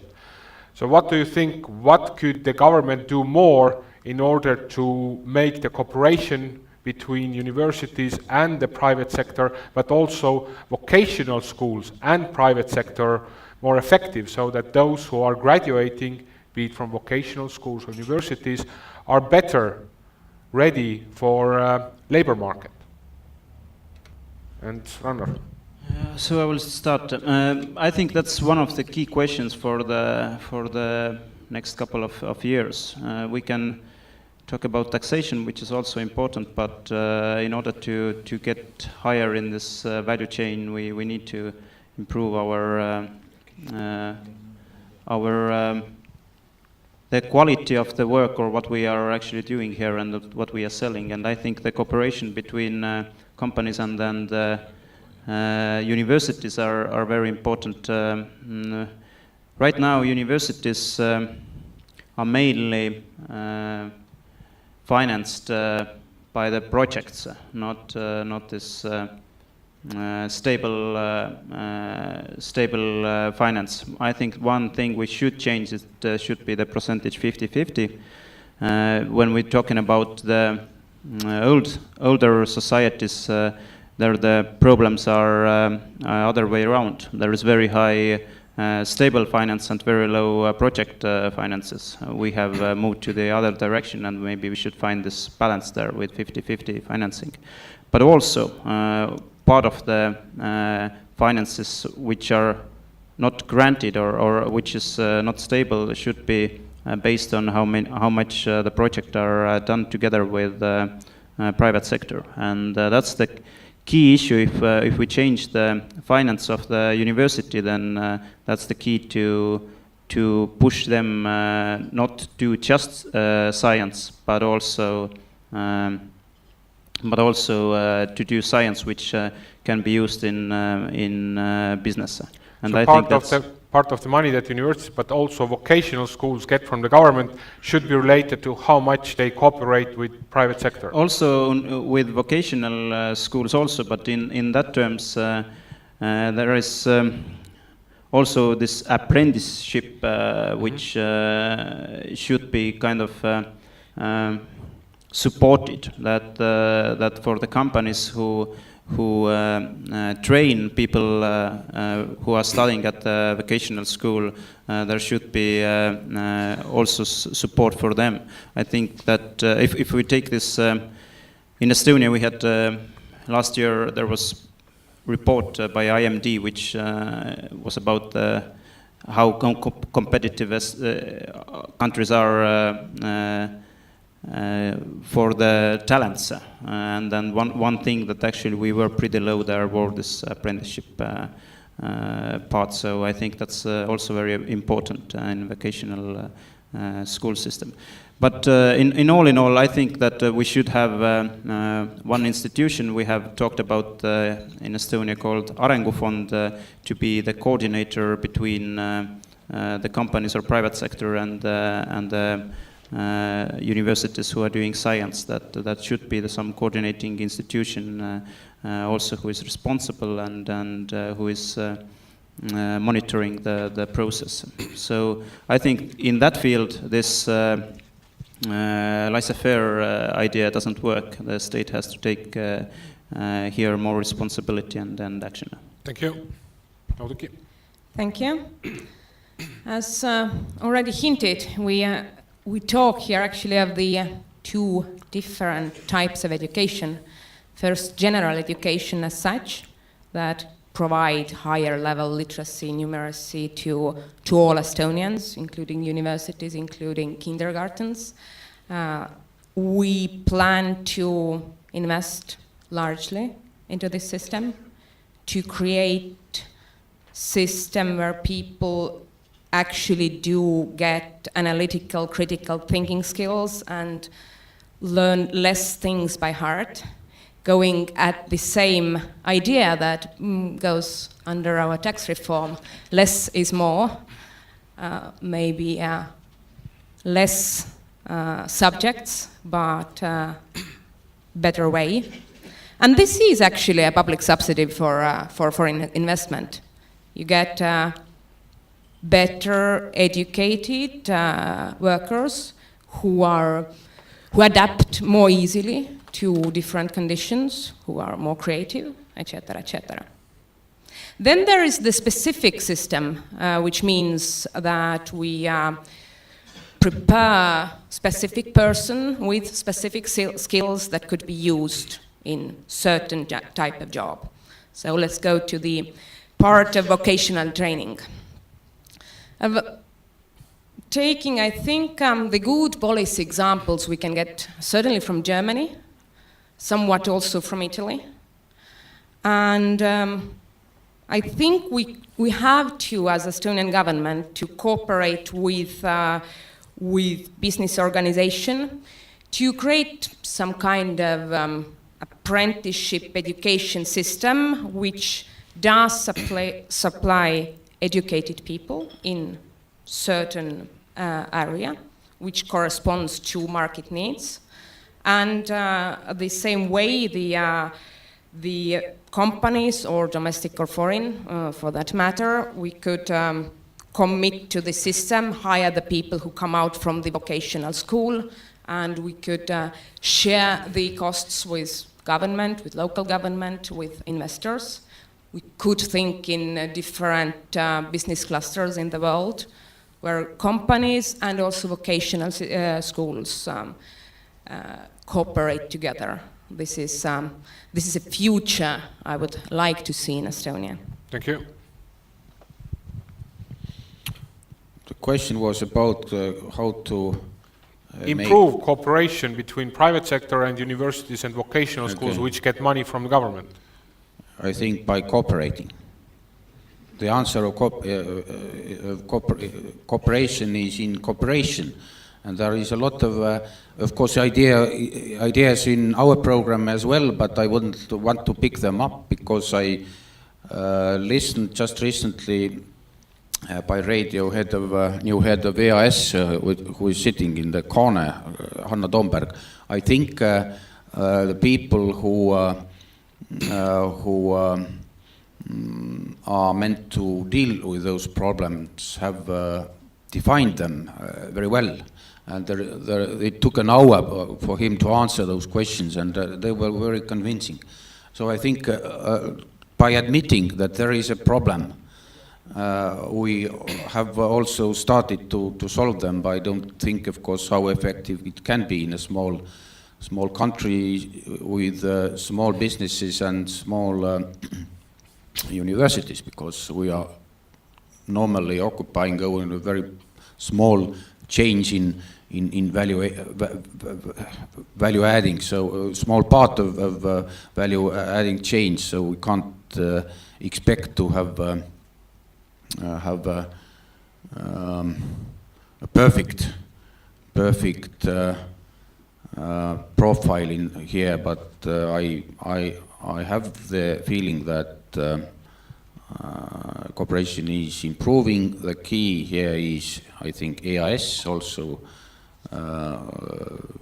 Tallinna Technical University. I don't think it's Arengu Fund, like one of our opponents says. They do not seem to have a very strong potential, but I believe more in EAS. So, okay. Thank you. This is absolutely one of the key questions, of course, how to make our first of all labor force more skillful. The interesting statistic is there at 30% of our labor force are unskilled, actually, and this is one of the problems why the foreign investors sometimes turn away from Estonia, or when the decision comes up to enlarge business here in Estonia or not. But innovation and on a level of on the cooperation between universities and businesses, I think that one solution could be also that we should in better way use the EU structural funds money to distribute perhaps better between universities and companies and businesses. But in our program we have a very specific idea to introduce the same system like, for instance, is in Germany or in some other European countries. And government will, we promise in our program that we will create 20,000 new places for practices in the companies for vocational schools. And this is something what really should connect the labor force in the future with the possibilities to compete on a labor market, but also maybe perhaps connect already from a school to certain companies. So the interest should be in both ways, from business and from a school. Thanks. Thank you. So on the question. Yeah, I'm speaking on behalf of the Labour Group for Education, and actually we were very happy that all in your introductory statements you all praised vocational training and said we have to do it. So we strongly agree, and we want to take it up with whoever wins the election afterwards. But today I want to ask you, you said we have to improve it. How do you want to improve it, and how can we cooperate? Because we believe the initiative has to come together with business. You have to find out the need of the business, of the labor market, to then jointly develop something, some educational courses for the future. So it should be done together with the companies. But what are your ideas and what are your promises? Who can we come to after the election with our ideas? Basically, I ended up with, in my kind of answering to that question, that we have very specific idea in our program, and you can come to us. Thank you. Okay, I wouldn't like to have any long speech, but on political level, you probably do not get very specific answer.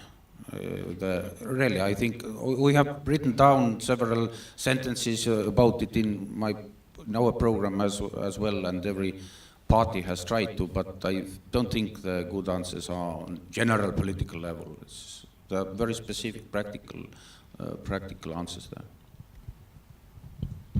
Thank you. You already gave an answer inside your question. Is shall we cooperate after the elections? Of course. And one policy proposal just I could make is to create a fund or number of funds, way of public-private cooperation to fund specific type of education needed from the businessman, and this is how state actually gives you a hand of forming special type of skills. This is just one proposal we could discuss. And the same way, the general level answer that we could tell is that, well, communication. We have to come together. We do propose of creating special advisory board from all labor market participants, entrepreneurs, trade unions, somewhat also NGOs, everyone who is somewhat active in the economy, to oversee changes in economy, to have legislative initiative, and this could also use as a meeting point, as a coordination point between foreign investors or between also training. So there are many possibilities, and we are more than happy to discuss different proposals and different good practices from other countries. I think in vocational education, the idea of the private-public fund maybe isn't the best, because the case is that it usually can function if the education which is given is a very certain type that the companies who put the money into the fund, they can be pretty sure that people who come out of the school or system are going to work in their company. I don't think that vocational school can be that precise, or the education can there be that kind of that precise. So there comes the problem with the free rider effect, that I can be in the same sector as my friend in some other companies. He's putting the money into the foundation, and I'm getting actually the workers from there. So I don't think in that system it works that well. It can be the case in R&D sector in some certain points. I think it can be used in that field more effectively. But I think that the main question is what is taught in vocational school, and in that field, I think the question is cooperation between private and public sector. That's important. And the other thing is, as it was mentioned here already in my speech and others also, is this apprenticeship or the practice, that it has to be supported whether with some money or the tax cuts. In our field, we can see the both of them. So I think that things are the key issues. Maren, you want to comment?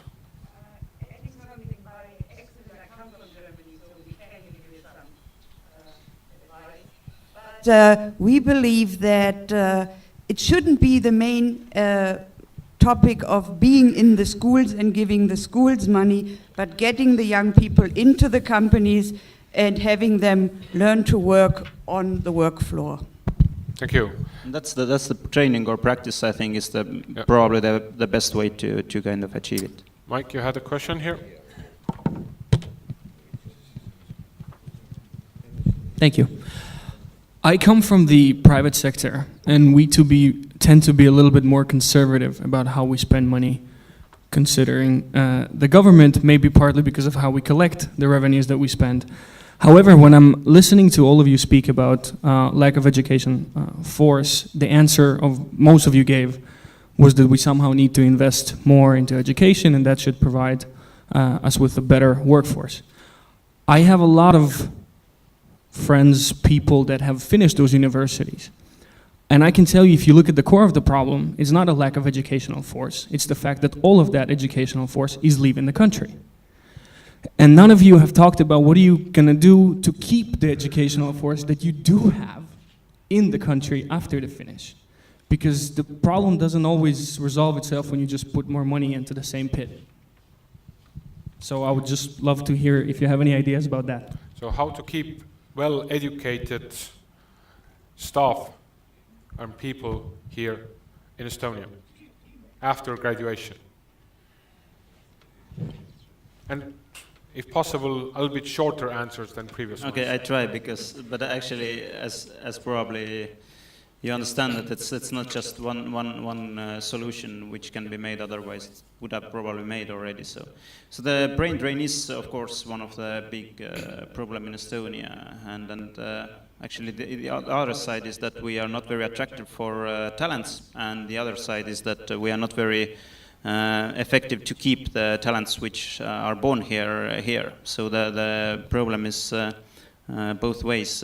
I think the solutions are maybe even quite similar, and it's about the environment here in general. It's about how much, what is the salary. Of course, our problem here, you can say problem, but the situation here is that we are next to the very high salary country, which and it's very easy to kind of move there. So that in a one way makes this brain drain more bigger, and it's not just about well-educated people, but workforce in general, which moves. The other way it pushes us to go forward, or doesn't allow here us to be lazy, so we don't have any choices. We have to improve, and I think that there is no single solution. The case is how how highly we can value the thing that we produce here and the services which we also make here, and how much salary we can pay for the people. But also a little bit wider, for example, how tolerant society is and so on, because it's not always just about the money why the people are leaving. It's quite often the other reasons which are maybe where we have the potential to improve. So there is no single solution. I think it's probably weather. This is a little bit harder to change, and fortunately I haven't seen any political party. I've seen very interesting proposals there, but I haven't seen that this weather changing, fortunately, isn't in any of them. So. Yeah, I'm really waiting for the party More Global Warming appearing somewhere in Estonia. But the same, I couldn't give you one policy that will put people to stay. But the ideas of our tax reform, and that is also why I am supporter of lowering the social tax, is to give incentives to companies to hire people and to give them possibility to pay them higher wages. Also, people who are better educated, they are more productive given better environment. So I think if all the proposals we made, not only investments into universities, but the complex reform, universities, and also the partnerships between state, between local governments, between companies, could create the environment that people prefer to work here. Because this is, we can't keep anyone here by force, but if people have hope that everyone could get work, and I would think yes, and a nice place to live as well. I wouldn't tie it to personal preferences, but living in a place that you know that you can go to theater, you can go to pub, you can just go and see beautiful places. This helps. I was in Afghanistan, and just this September, and I have to say the thing I missed, I did earn quite well, but the thing I missed was culture. I was living in the compound that the only beautiful things were the flowers, rose garden. We had a rose garden. But it hampered my ability to work. I missed the culture. I missed the old town. Because I work better, I prefer to be in the beautiful places. And this is something we have to invest in as well. So I hope all the points we do get the future, that people not only don't go away, but they come back. Thank you. What was the question again? What was the question? The question was how to keep well-educated people here in Estonia, not leaving. It started with spending more on education. I wouldn't agree that this is the good idea, because we spend on education almost more than everyone in Europe already. So yes, the answer is better focused spending in education. And someone asked when he heard that the sentence that we should invest more in education, that how many floors? Which means that we build perfectly big houses for education, but we do not get often the best result out of it. But educated people is the key. I wouldn't agree that every educated people have left Estonia. There are some even in this room, but it's a more problem that unskilled people tend to leave Estonia by statistics, and this is also a problem because they are labor force which could be used better here. Until we can't lower salaries abroad, I think we can't keep people here, just like Finland often can't keep people in Finland, Sweden in Sweden.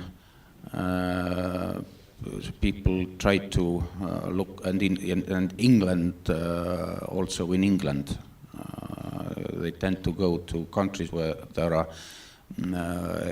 they are better paid and where there are more opportunities. But we are trying.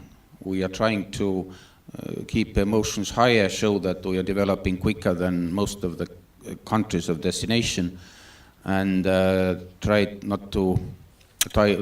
to improve the structure of economy, try to make people earn more, of course, to have better conditions, to have not higher than lower taxes, and we have our advantages, which have helped us a little bit. Thank you. A little bit more than they have helped Lithuania and Latvia, for example. Okay, Marko? Very shortly, a very important question. In global world, this is a problem for many countries. The talented people looking for better places to work and to live.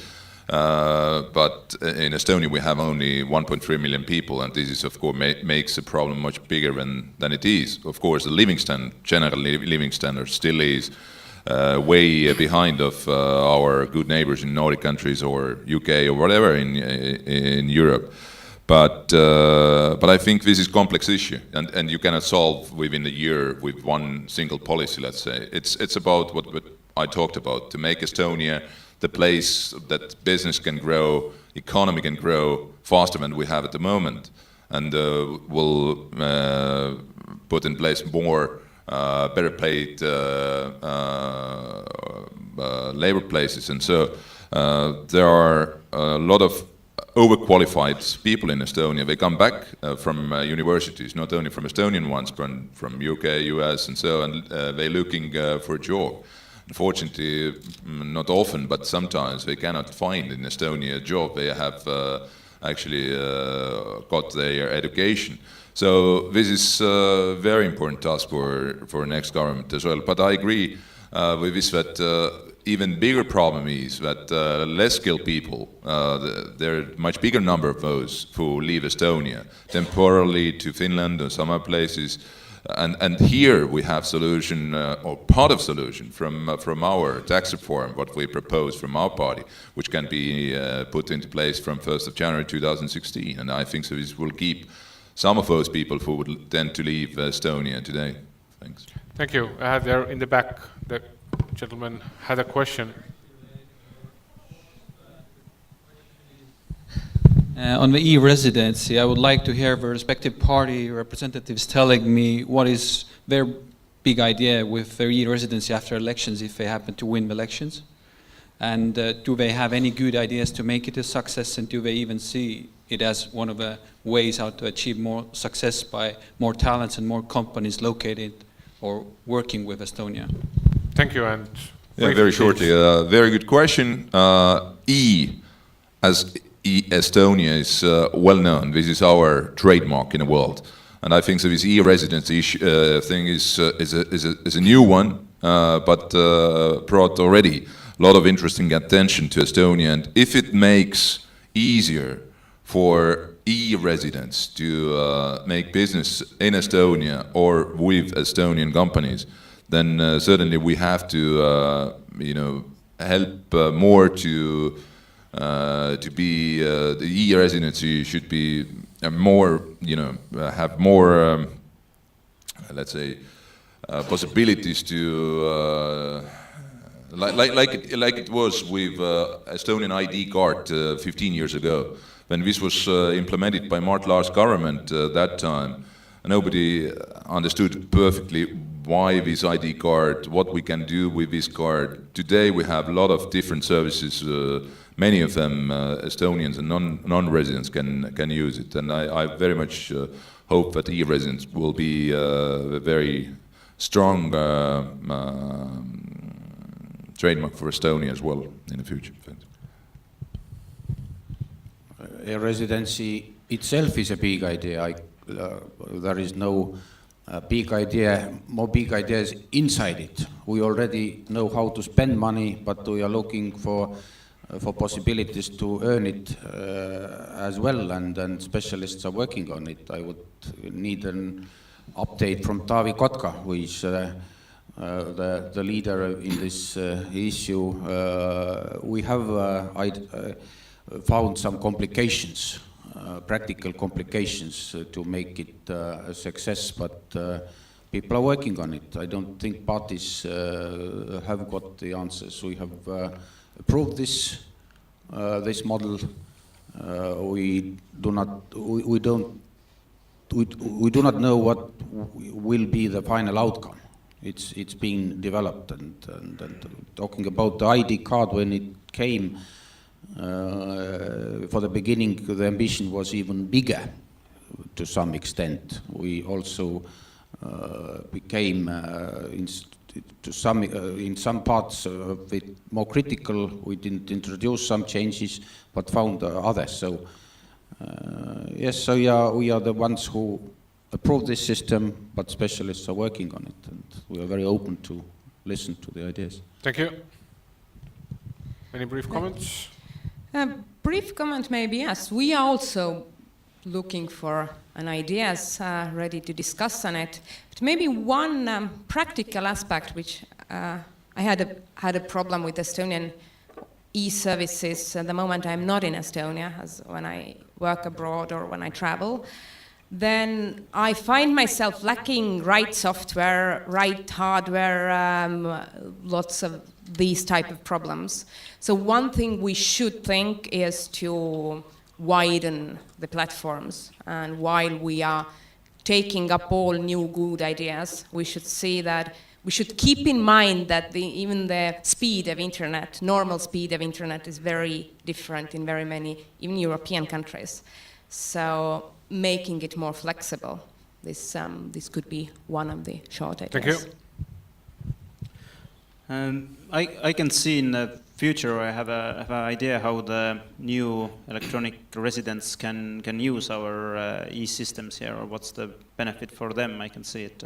More complicated question is how to make it beneficiary for Estonia. So basically, how to collect, for example, some money for this society here from that, because we're talking about taxing them. It's very complicated, and it's not just about Estonia. It means that all the other countries should also kind of recognize it as a real residency, and I don't think that's a very easy thing to agree with them, because that means that they are losing their tax revenue. So I think that's the topic for the future. But I can see that what it can be used for the new e-residents, that they can use some services which are provided here. Okay, Mr. Raik had a question. Thank you. Yes, do I have a microphone? Yes, thank you. We have touched here competitiveness. Competitiveness is a key word, and this is everything, as Marko stated also. And two aspects, taxation and labor market, is touched. But these two aspects, they are, according to my understanding, not the main issues how to make Estonia more competitive, like also our friends, foreign investors, they want to do. The key aspects are efficiency, and especially government efficiency. It's also mentioned by Marko, this government we need to reform. Government is must be reformed. And the second issue is energy efficiency, where we have very bad figures. We are lacking behind of other countries. And that's why I have a question, how to make government more efficient, and why previous or today's government doesn't have any government bonds. Government bonds, this is to facilitate growth. Why we don't have government bonds, and this next government is ready to issue government bonds to make infrastructure better, energy more efficiency, and so on. Thank you. Question about efficiency. Very broad question, so try to answer shortly. Yes, of course, government should make itself more efficient all the time, and then the key question is reforms, whether to have them some big name on it, calling state reform, or doing it without calling it that, with that big name. But of course, it has to be done. But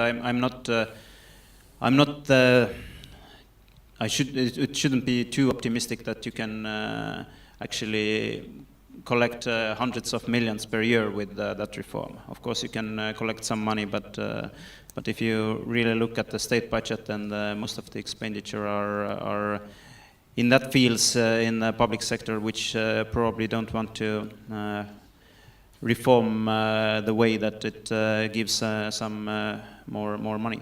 Well, about government bonds, that's a pretty complicated issue. I try to make it short. The main question is whether the rules which are agreed on the euro area actually allow us to take some loan. It doesn't matter whether it's a loan taking from the bank or issuing some government bonds. It's the same. Very shortly, if we want to build some roads or schools with the government bonds or loan, it goes to the state budget or budget balance, and that means that you have to kind of you have to find some things to raise some revenue, to raise some taxes in order to do it, or cut some expenditure in some other fields. It goes to the state budget balance. Doesn't matter whether you use reserves, doesn't matter whether you use loan or the issuing some bonds. So that's the main question actually, and there is, in theory, there is in the structural balance system, there is kind of a way where you can use it, but it's in the case where our economic growth is less than this potential growth, which means we should have some new contract in GDP, and I don't think that anybody actually is kind of thinking of that and promising to do something with loan or government bonds. So the short answer to the question is that it's not just about the government bonds or loaning, but about the euro area rules about state budget. So government efficiency, efficient and quick answer. Government efficiency depends on if people want to work, and our people want to work. But about bonds, I already mentioned. I'm a strong supporter of using loans as a financial mechanism. And if we see now the sovereign debt rates are historically one of the lowest points in history. The real interest rates have never been so low since the creation of modern financial system in 18th century.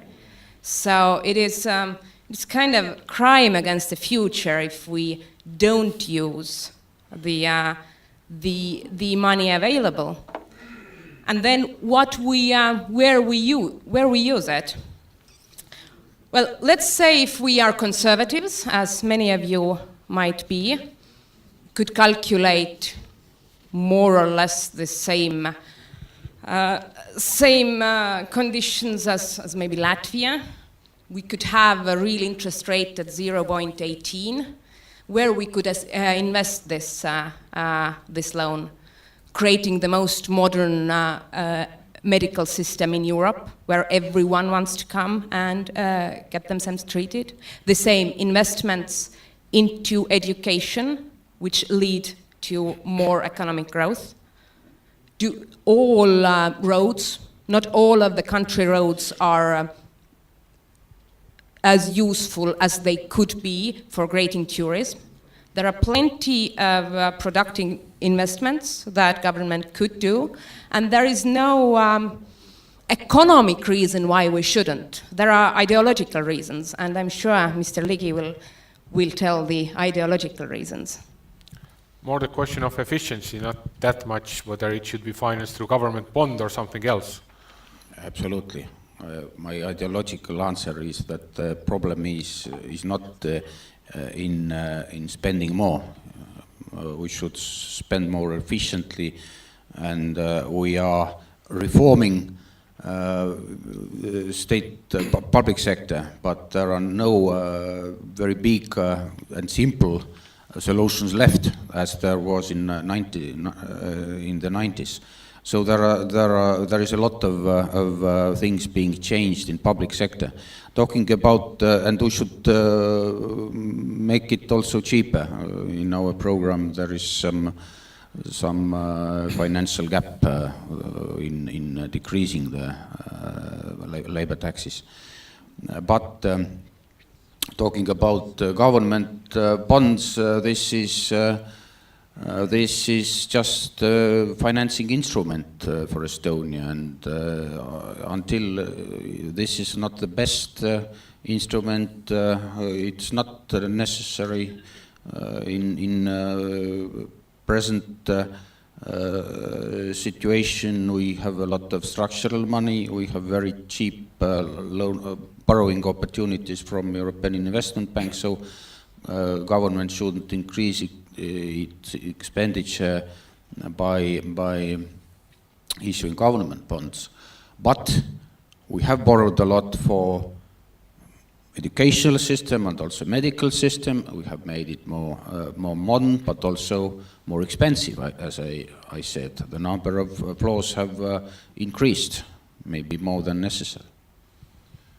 Very shortly, while time is money, and unfortunately I have to go to another debate soon.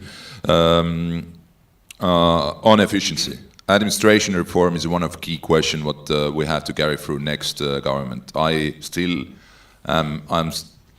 is optimist on that. On government, one thing is to also make. If we want that Estonia is a place that businesses would like to come and grow, then it should be less bureaucratic. I think this is while majority of our companies are SMEs, and problems what you hear from them and critics, you hear that for such a small country which is country, is too much bureaucracy. And our government, if we win elections or we are in coalition with in the next government, we propose to collect all proposals in terms of how to decrease bureaucracy and to carry throughout the next 12 months this program. And last but not least, I think so we have to invest into our infrastructure. This will make us more competitive, both in Estonia as such, but also internationally. And the financial instruments we have to be flexible. But as our party has always argued, our financial policies should be conservative, and but I think so in these frames, what we see at the moment, what the opportunities we have, and what Jürgen mentioned as well before me, we have opportunities to fulfill our promise, what we said, that during next 4 or 5 years we can invest 600 million, for instance, into Estonian roads. Thank you. And the last question actually I want to ask, that is very little touched in the programs, but I think is important topic in coming years, is actually immigration. I started with a question about the easiness of immigration.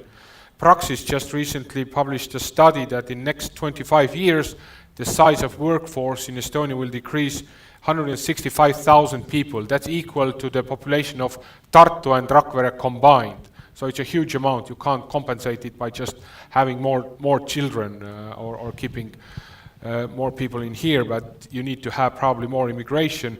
And Rannar was earlier indicating to a study, Global Talent Competitiveness Index, top 3 countries were small open economies like Switzerland, Singapore, Luxembourg. And all of them, it was emphasized that they are places where young people want to go, work and study and stay there.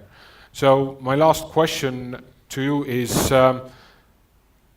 what should Estonia do to make the immigration more smoother for talented people? It's not that there is tons of people by our borders and we can decide who will admit. It's more the question how to make Estonia attractive enough so that instead of going to London, where we can compare the weather, they would decide to come to Tallinn or instead of New York. So Marko, as you have to leave, then you can start. Again, shortly, there is interesting contradiction. If you look at the very latest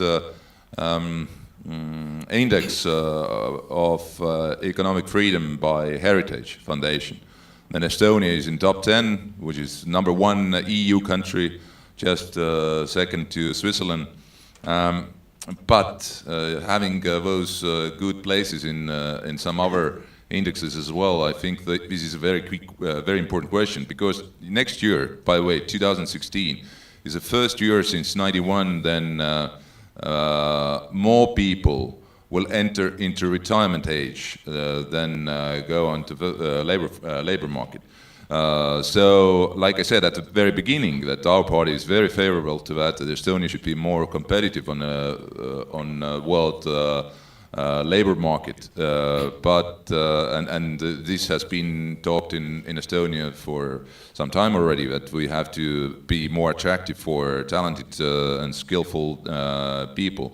But I don't think that there is any serious obstacle on political level to find better decision in terms of changing legislation if it's needed, then there we can be able to invite to Estonia and to let companies to bring in more skillful workers to Estonia. For instance, every year we are not filling immigration quota.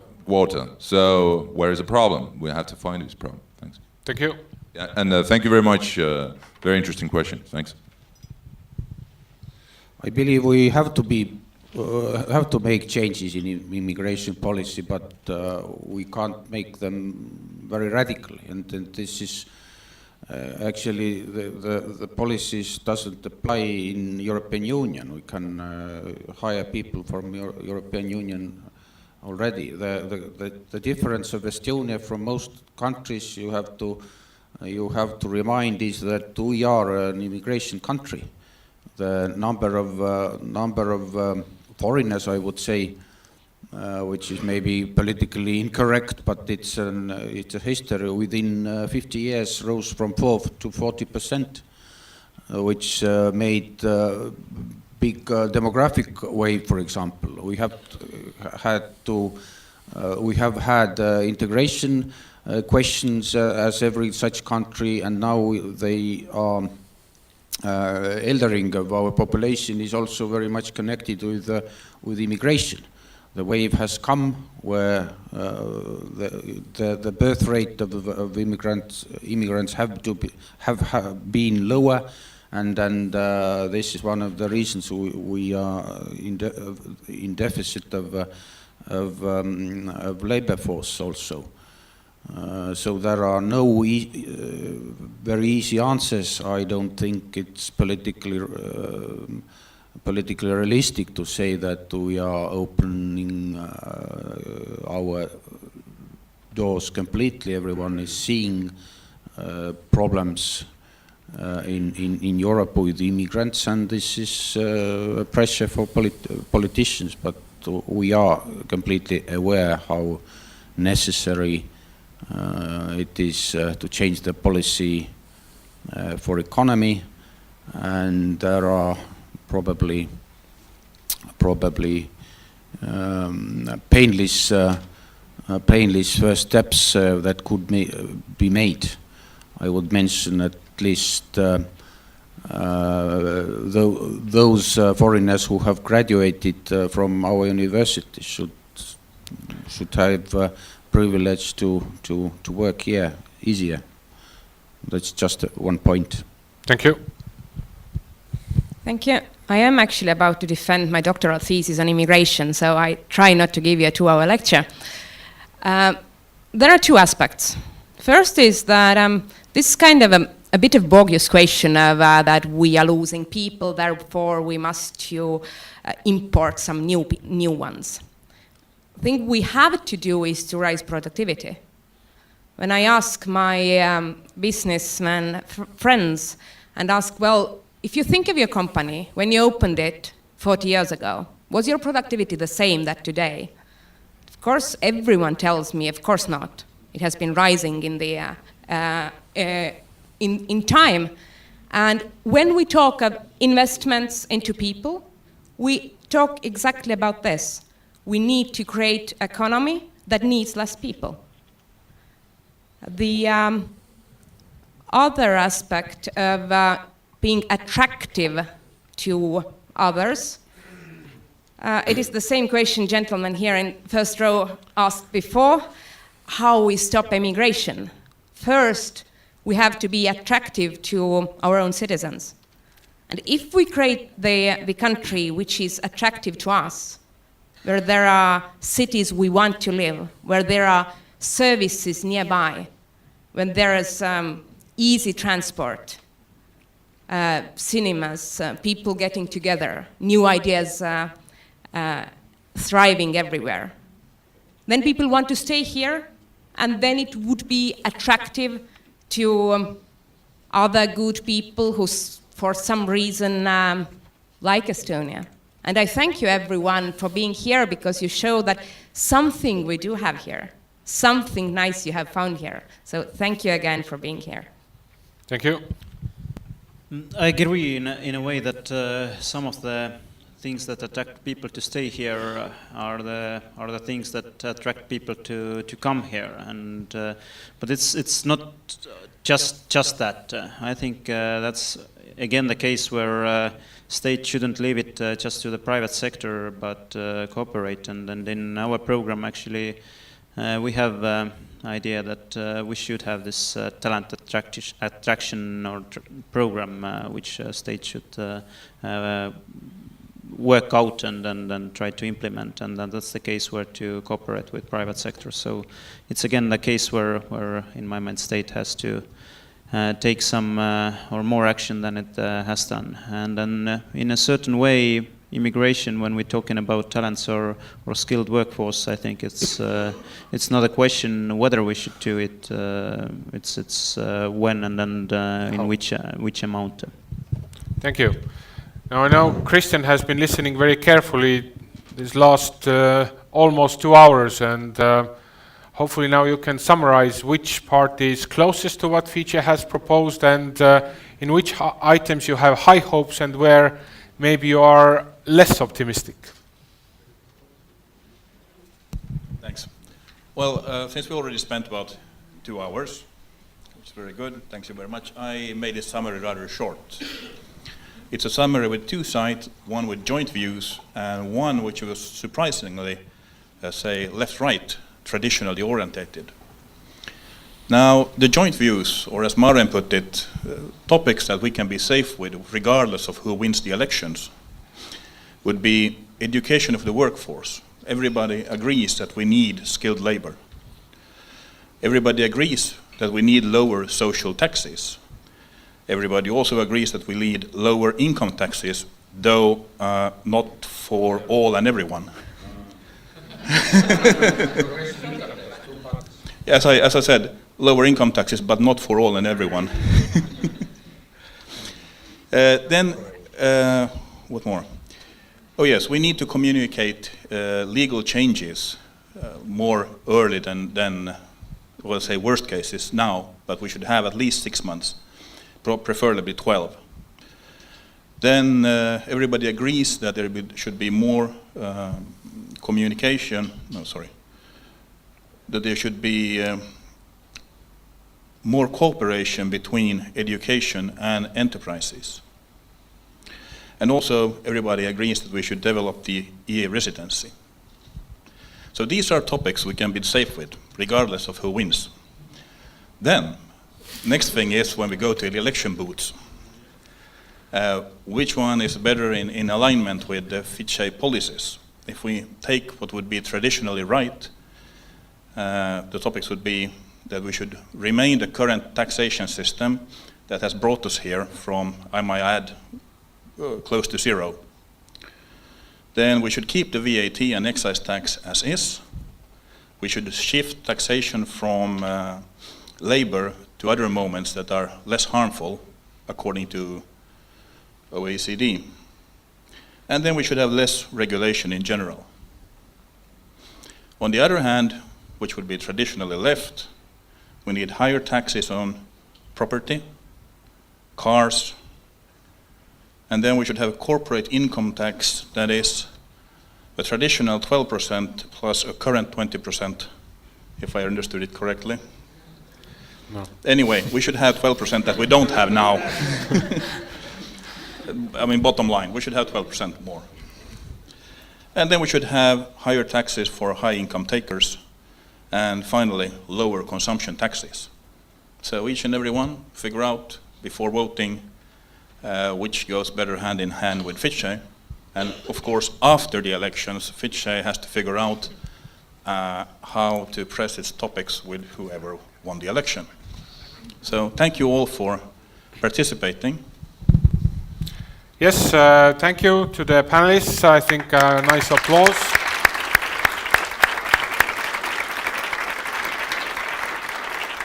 And thank you for coming and listening. There are still some snacks, tea, coffee, water, if you can talk to each other. And I hope you have now a better idea how to make your election decision on 1st of March or before that if you use other channels for e-election or something. So thank you for coming.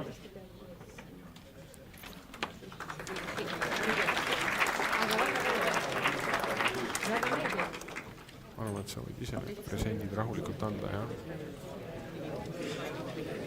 Keep running. I think, Christian, it would be good if you would kind of hand over the presents.